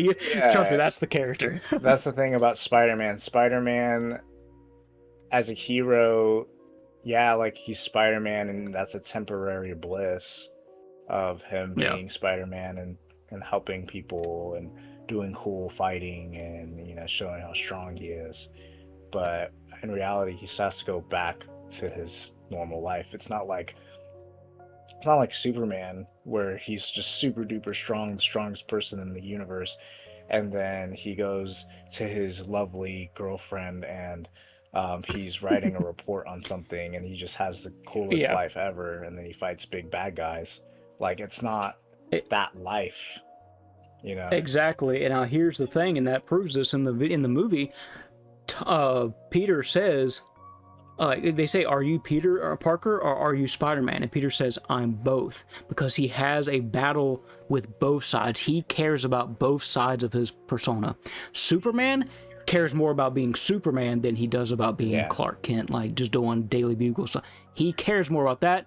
And so because he cares more about that, it kind of lifts the weight on anything where it's like, you know, people are worried about his identity and all. So he's like, yeah, he cares about that, but if his identity is like blown out, it's not going to affect him as much as it is Peter. He's just going to be like, okay, I guess I'll just be Superman, which is what I cared about more than being Clark. Pretty much. Yeah. It's not going to like ruin his life like it did for Peter. No. You know. Yeah, exactly. He cares about being both, and he accepted that he was both Peter Parker and Spider-Man, and he was having a battle with himself with the mutations and all that, and he's like, I will accept those mutations, and he gained control of that. Yeah. So that was a point of that too. So cool. So sick. I'm not gonna get into like the hand being there. I thought that was kind of like weird. Like it's kind of like goofy. Like the William just like, oh, and the hand is here with us, and I'm just like some red ninjas. I'm like, whatever. I'll look over it. It's so kind of goofy. I understand it because of what happens in Daredevil. Mm-hmm. So I think it doesn't hurt me. It's like, I just think it's kind of goofy. That's why I'm like, I'm overlooking it, but it's kind of goofy. You know, it's kind of like cartoon characters. I'm like, we have the hand here with us. It's like just a bunch of dudes in like red, like generic ninja outfits, like in the background. I'm like, okay, whatever. Yeah. They need a leader. Yeah. They didn't. They should have given a tiny bit more lore on the hand, especially for being like the last big fight. For sure. Let's see. But like we said, like you were saying earlier, fantastic shots throughout the movie. Yeah. This director knows what they're doing, and this cinematographer is cracked. Like, they know what they're doing with these shots. Yeah. Sick. One of the best looking Spider-Man movies, period. Yeah. Let's see. Let's see what I said. Really enjoyable music score. I couldn't sing you any of the music right now. I couldn't sit here and like, oh, this is what this OST sounds like. This is what this song sounds like. But I just remember it's a feeling. Like, I know the music really did really well with this movie. Yeah. From what I remember. Yeah. The section where Peter sees Ned again and attends the party, this leading to him to see his ex with another guy, and then specifically the shot of him depressed while swinging as Peter. We already went over that. Like, borderline perfect. Like, that was an awesome scene. Yeah. Jean Grey getting stronger in the climax was really cool. Seeing her get stronger and what that does, and like the big boof, like taking over like a kilometer of the city. Girlfriend was getting so annoyed at me because I'm like trying to hold my excitement. I'm like this, like I'm just like, oh my gosh, like I'm like trying not to be loud or anything, but like once I saw like the glass like going to like William's like head and stuff, I was like, yes, yes.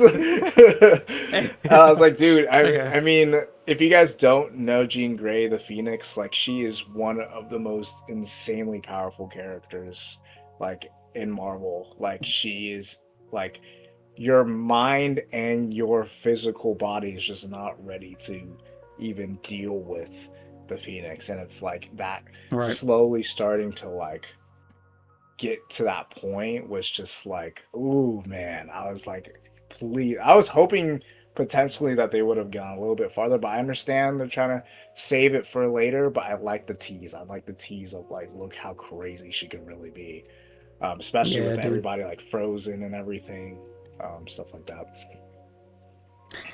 Yeah, I agree 100%. Super cool. Okay, some two more things left that I love. I love how Peter saves Jean from herself. There's a duality in that Peter was trying to stop himself becoming a monster due to trauma, but never puts aside others from becoming monsters. He never puts aside others from becoming those monsters. He still focuses on them instead of focusing on just himself. So he's able to, like, it was super cool to see that he was putting all that behind him in order to help other people. And that was kind of like the thing where it's like she needed to put things behind her to be a good person, or to, like, you know, not be a murderer. Yeah. He doesn't make excuses for what, you know, he's doing or what he's becoming, or having to deal with those things, the stress of life. He doesn't use that as an excuse and sacrifices himself in order to help Jean deal with her demons. And I think that's really cool. Yep. Enough said. Punisher has a few decent moments, like being Spider-Man in the hospital. I'm not a Punisher guy. Even with me not being a Punisher guy, I can still tell when there's really good Punisher moments like him fighting Hulk, him, you know, having that arc of a story, and the ending with the hospital. That's really cool. I'm sure a lot of people love that. Yes, sir. Yeah, so that's all the bads and goods right there. That's this next section of the video done.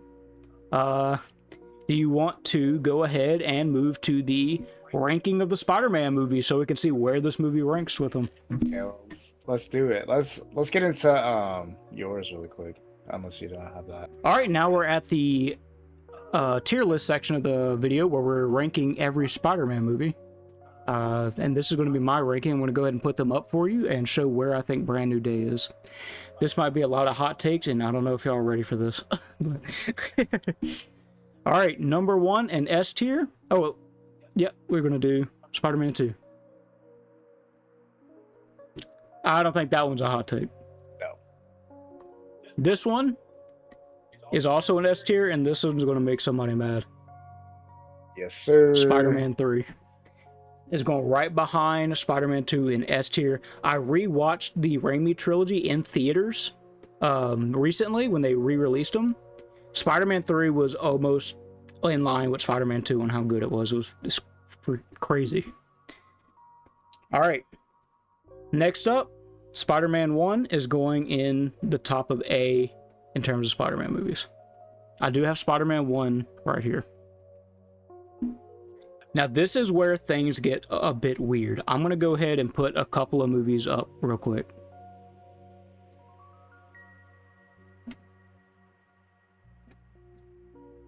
Well, let me break that one down. The Amazing Spider-Man 2, another hot take. Amazing Spider-Man 2 is right here. And then I have Homecoming right behind it, right there. Both of these are still in A tier.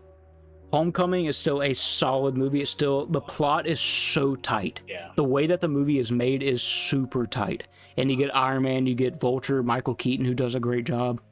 It's just a really tight movie. So for that, I still think it's an A tier, but it's bordering B tier, but it's still an A tier. Yeah, it's action, bro. It's an action movie with barely any action. Just Yeah. Tony Stark, I need help.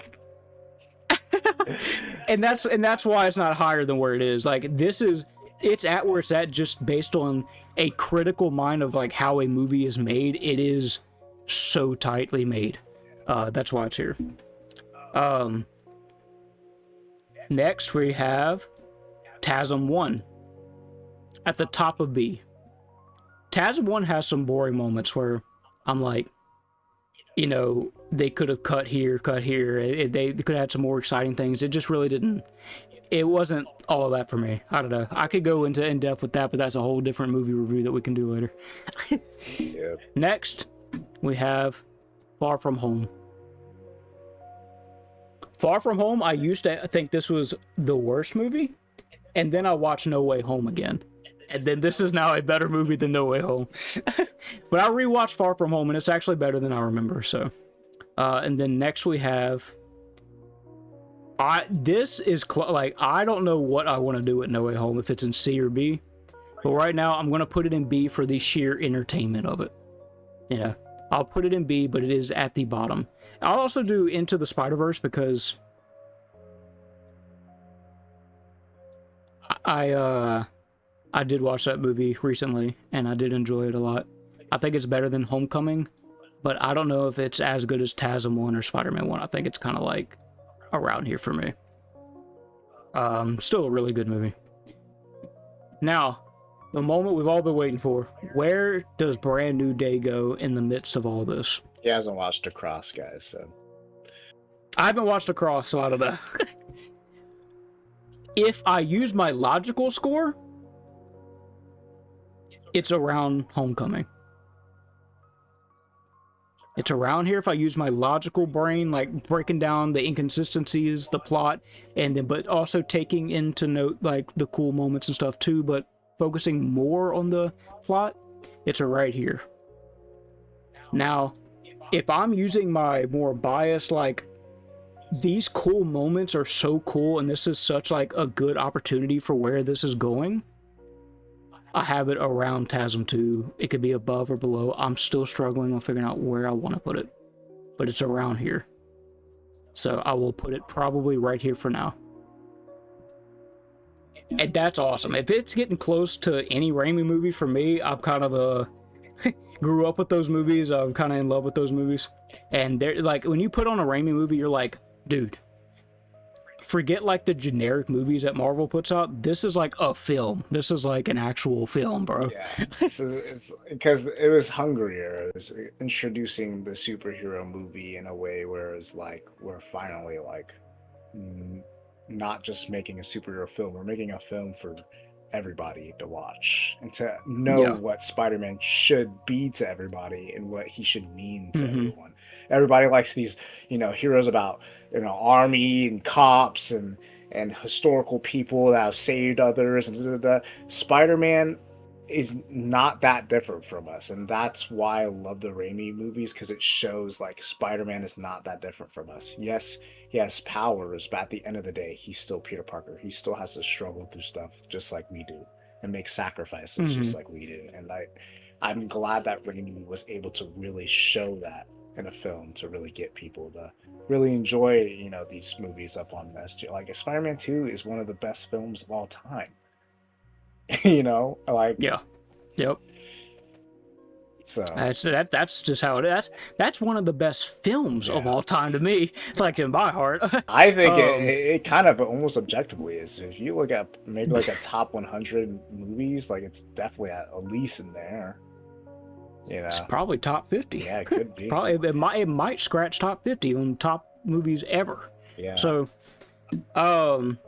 So that's the logical side. I give it a 3.9. It's around Homecoming at a 3.9 out of 5. If I'm using my more biased kind of like I give bonus points to how cool some of this stuff is, what they were able to do, how the cinematography is, like all this cool stuff, and I give those bonus points. It goes from a 3.9 to like a 4.1. It goes up a little bit, and it's around TASM 2 somewhere, and could even be above it. So Respectable. yeah, so that's my ranking, and we're going to go ahead and we're going to go to Parsley. All right, so now we're here with an empty template for Parsley to move his movies into his place, or let me know, and he's going to talk about each movie. So go ahead, Parsley. We'll put Spider-Man 1 in S. Just a great, solid origin story. One of my favorite origin stories, and what in Marvel cinema history. Yeah, I think that's the same for a lot of people. The ending with the Green Goblin was one of my favorite endings ever. One of the most brutal, insane endings to ever watch growing up. So, yeah, that was just crazy. one of the most like intense things and saddest things. The Goblin as a villain, dude. Yeah, Oh man. and just like the Harry situation and stuff like that. Just all the whole kit and caboodle of it was just All right. Yeah, great movie. For Spider-Man 2, I'm putting that in S plus. Train scene is one of the best scenes in cinema. It has inspired a lot of movies with action, even just like random stuff in movies throughout. Ever since it came out, it's just influenced so much in movies, and it's just such a phenomenal film. I mean, front to back, it's one of like the only perfect films to me. So, and then we got Spider-Man, Spider-Man 3. This is actually gonna surprise Mediumbag here. I'm actually gonna put it to the left of Spider-Man 1. What? Hey, yo. And dude, guys, before this man would not stop glazing this movie. He had this movie up here, bro. Like it was his number one. I think, well, if we're, I would say like, I watched Spider-Man 2 again, and I watched a few of the scenes, and I just think that it's hard to compare Spider-Man 3 when Spider-Man 2 is, everything is so well tight knit and done in such a way where it's like, it's unbelievable. The train scene is just it's just the top.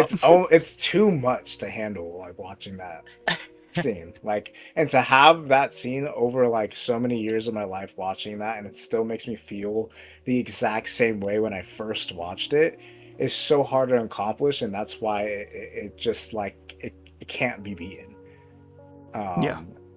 So that's why it's like, I want to put Spider-Man 3 in S plus. In my heart, it's an S plus, but I need to give it a Spider-Man 2. The flowers for that is endless for me.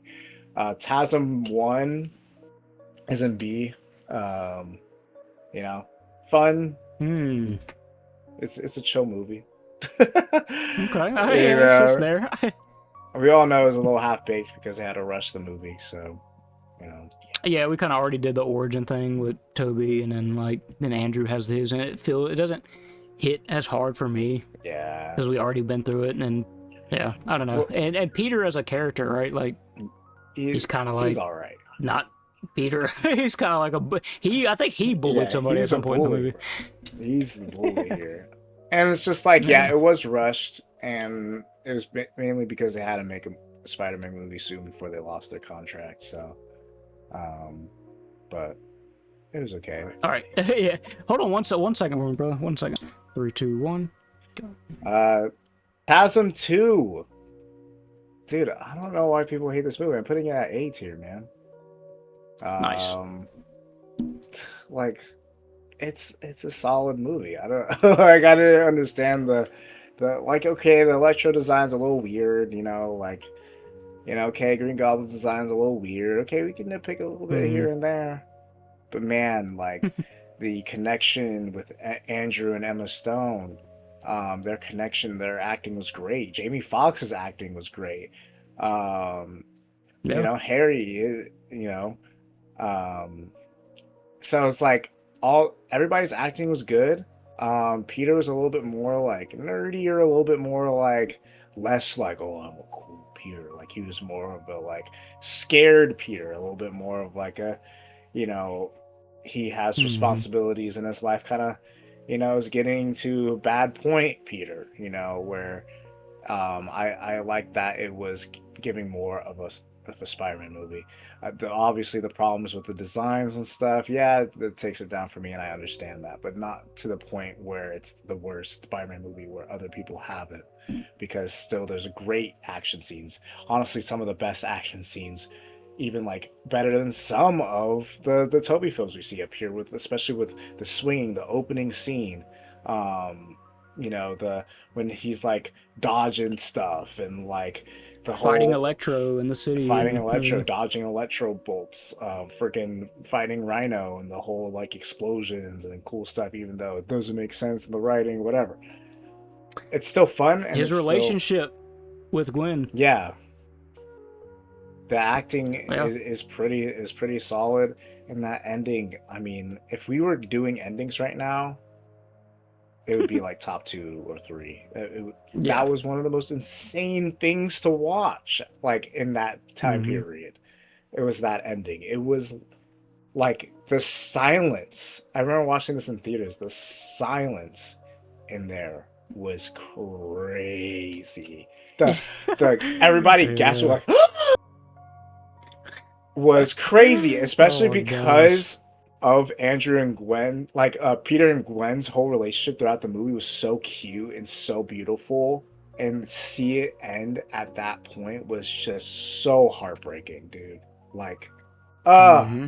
so I can't understand why this movie gets the hate that it does, to the point of it being so like lower than TASM 1.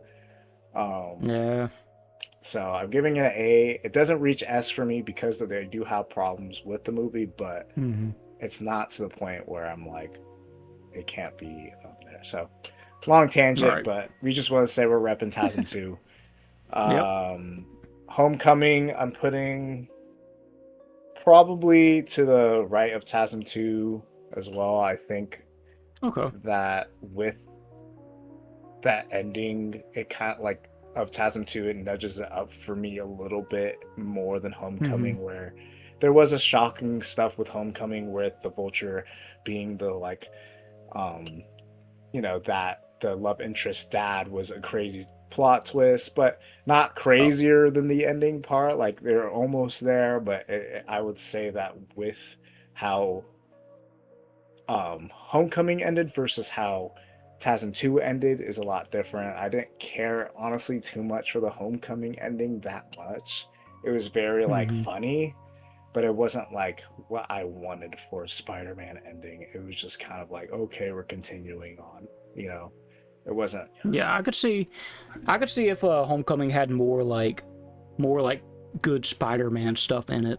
You Yeah. know, like they could, you know, it might could be here, even like hit into Yeah. here, but If it had a lot it better just didn't. action, I think that's the biggest reason why I can't put it in S, is because the plot wise, written on paper, characters written on paper, everything is great. But the issue is the action. It's an action movie. We should be seeing Spider-Man actually throw a punch. I don't even think he threw a punch in this movie. We already saw him do Civil War. He should be able to like Yeah. do crazy stuff in this Dude, movie. like the way that he like caught like Bucky's hand and was like able to do that, like, dude, come on, dude. He should be able to actually do something in the movie, which he just really doesn't. And he like fails Yeah. to bring the train together. It's just pitiful. It's pitiful to me. Yep. But yeah, still a solid movie overall.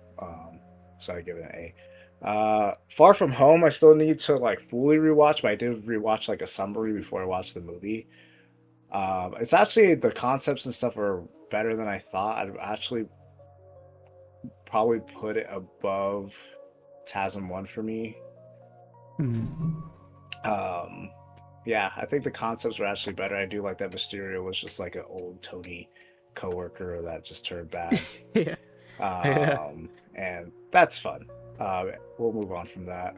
We'll go into we'll go into the Spider-Verse. Now, Into the Spider-Verse, I've watched a lot more. When I first watched it, I think I was around where Mediumbag put it in A, but after Yeah, right there. rewatching it like time and time again, for me it's going above Spider-Man 2. This Ooh. this movie is so good. I remember I watched it recently with my girlfriend. She was like, "Wow, that was an amazing movie." And I couldn't Oh. agree more. The animation is some of the best animation I've seen ever. It is Mm-hmm. so good. It's colorful. It's beautiful.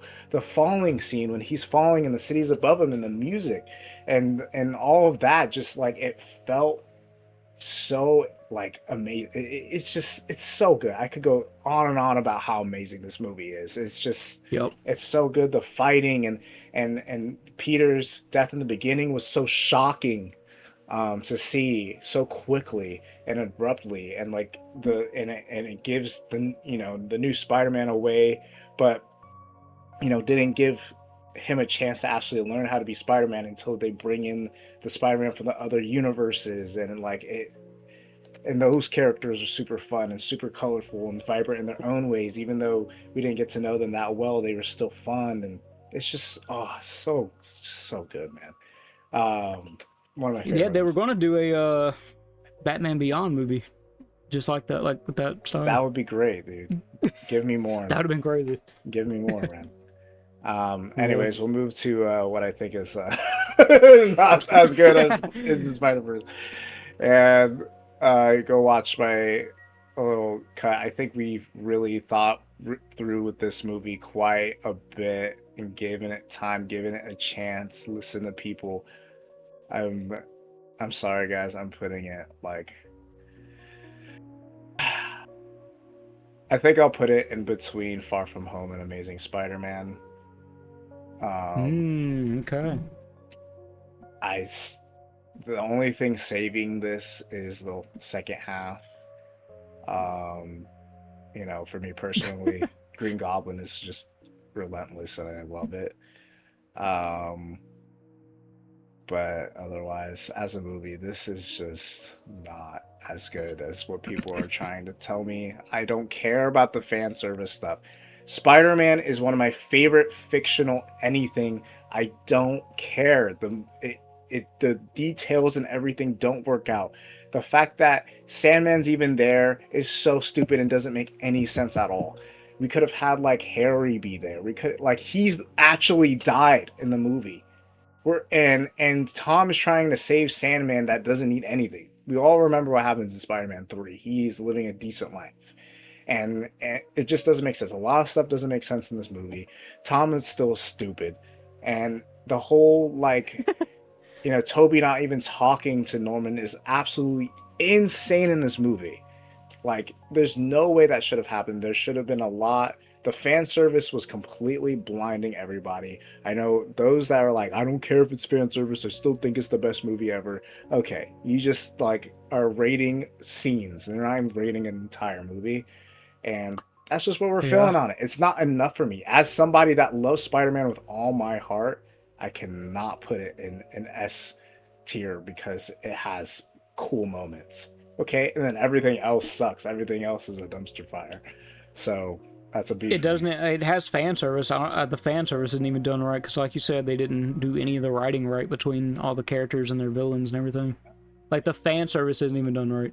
So The fan service, it's just Green Goblin is what is carrying the movie, and yeah, then like just the fact that you get to see three Spider-Man, it's just being able to just see it is carrying it for a lot of people. Which I don't know, bro. yeah. So there's that. Across the Spider Verse, I I'm probably going to put it. I need to rewatch it for sure. So, but I'm gonna put it in between Spider-Man 3 and Spider-Man 1. That's fair. I need to rewatch it. I did rewatch the last scene, and man, it made me feel like even more like impacted than last time. So I do want to rewatch it. I might even bring it even higher because of so many things that happen in this movie. But this is like every Spider-Man fan's dream is this movie. So I love Across the Spider-Verse. Really good. And now for the elephant in the room. Oh nah, the new one. I'm probably just gonna put it I'm gonna put it in between Across and Spider-Man 1. Okay, all right. That's fair. I respect it. I love Spider-Man 1, and I gotta tell you guys, when I left the movie theater after Brand New Day, I haven't felt this happy in a while. Like, I was like, this is, I mean, I just can't get over the swinging scenes. Like, just the best swinging scenes, in my opinion, out of any live action Spider-Man. Just the whole, like, him, like, using headfirst diving, and the whole, like, in the mask, and, you know, you could hear him breathing, like, gotta go to work.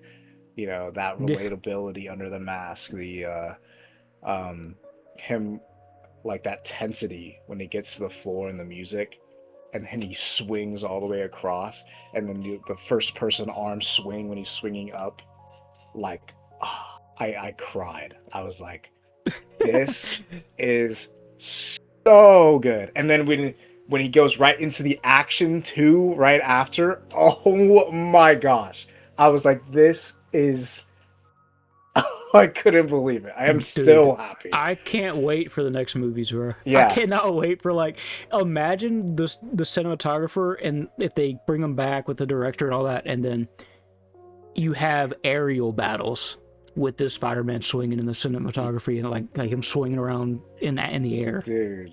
I don't know if they're gonna bring like Vulture or do like a different Electro, or like I just want some like aerial battles. That would be so cool.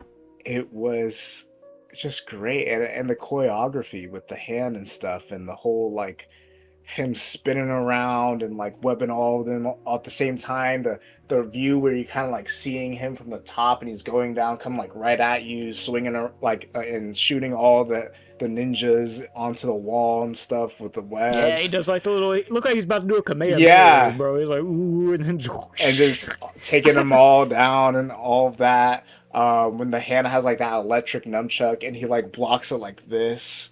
Like, I was like, dude, what is happening right now? Like, oh my gosh. Like, it was just, it blew my mind. And then, like, yeah, obviously the really sad moments too, and how that was shot. It's just, if you have not watched this movie as a Spider-Man fan, what are you doing? Get up and go watch Spider-Man Brand New Day. Best Tom Holland film to date, in my opinion. Yep. So good.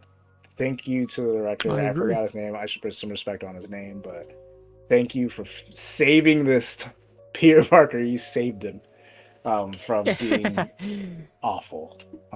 And in my opinion, he did surpass Andrew as now my second favorite Peter Parker after this movie. So yep. Yeah. I agree with that. I think I agree. I think after this movie, I think overall Tom, like, before, Tom and Andrew were like neck and neck for me, and then after this movie, I think Tom went a little above, and I was like, okay. Yeah. So great movie. Now, if this trilogy, if they blow it out the water, like they do a masterpiece of a job in these next two Spider-Man films, bro, I don't know. Can it surpass Tobey? Is it possible that he could surpass Tobey if they just nail it? If they could get everything tightly knit like Spider-Man 2 with the writing and the plot, and have so much of the action be more fleshed out and more deeply written into the, you know, those situations, and make things make sense a little bit more in those situations.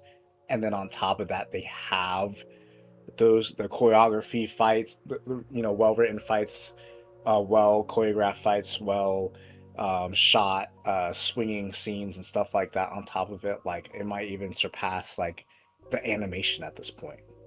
It's possible. I think it's possible. Just because when you're watching Spider-Man, it's different from like watching like Superman, where honestly I'd really like a Superman animated, and doing that in real life, like in live action, is cool, but not as impactful as it is for a Spider-Man movie. As every person, as a kid and growing up, you want to be Spider-Man, and the way that they filmed it in Brand New Day, it gives you that experience. Um, and I think that's why that videography was so good. And so capturing everything in a way where it feels real to you, and then having the plot being so consistent. Yeah, for sure. I mean, you could even potentially overall surpass the train scene if they really just do it a little bit more detailed, a little bit more right. So, which is hard to accomplish, but I have a good feeling for this, and I don't have a good feeling for a lot. So, shout out to the director of this movie, just phenomenal. Definitely needs a reward. Will be snuffed if not. Anyways. Yeah. Yep, better than Supergirl. Yeah, for sure. Probably. The bar's not very high. Probably. What do you think? This versus Brand New Day versus Superman. I think you know the answer to that question. Oh boy. Superman. Yeah. What do you mean? No, I'm just kidding. Bruh. Yeah, for sure. Brand New Day. I'd watch that 5 Slams it. times, dude. Slams that movie. All right, so that's our video. I hope you guys enjoyed it. We talked about every section of the movie, what we didn't like about it, what we liked about it, what we thought could have been changed about it. We gave our Spider-Man rankings for the first time and showed where we thought Brand New Day is. And we can't wait for what else we can see from this director going forward with the next 2 movies for Tom and Secret Wars if he's in it. So that's going to be awesome. Can't wait to see Dr. Doom and Doomsday. Yeah. And we might give our... we might do a similar thing to this for Doomsday. But thank you again, Parsley. Check out his channel. I'm going to link it in the description, and check out his video that we worked on. Parsley, final words, brother. I'm excited for Doomsday. Now that the whole Spider-Man phase is over a little bit, now it's time for Doomsday. Lock in. That's going to be a really good movie, and I cannot wait to discuss even the next trailers or whatever is to come out. And that Endgame Encore.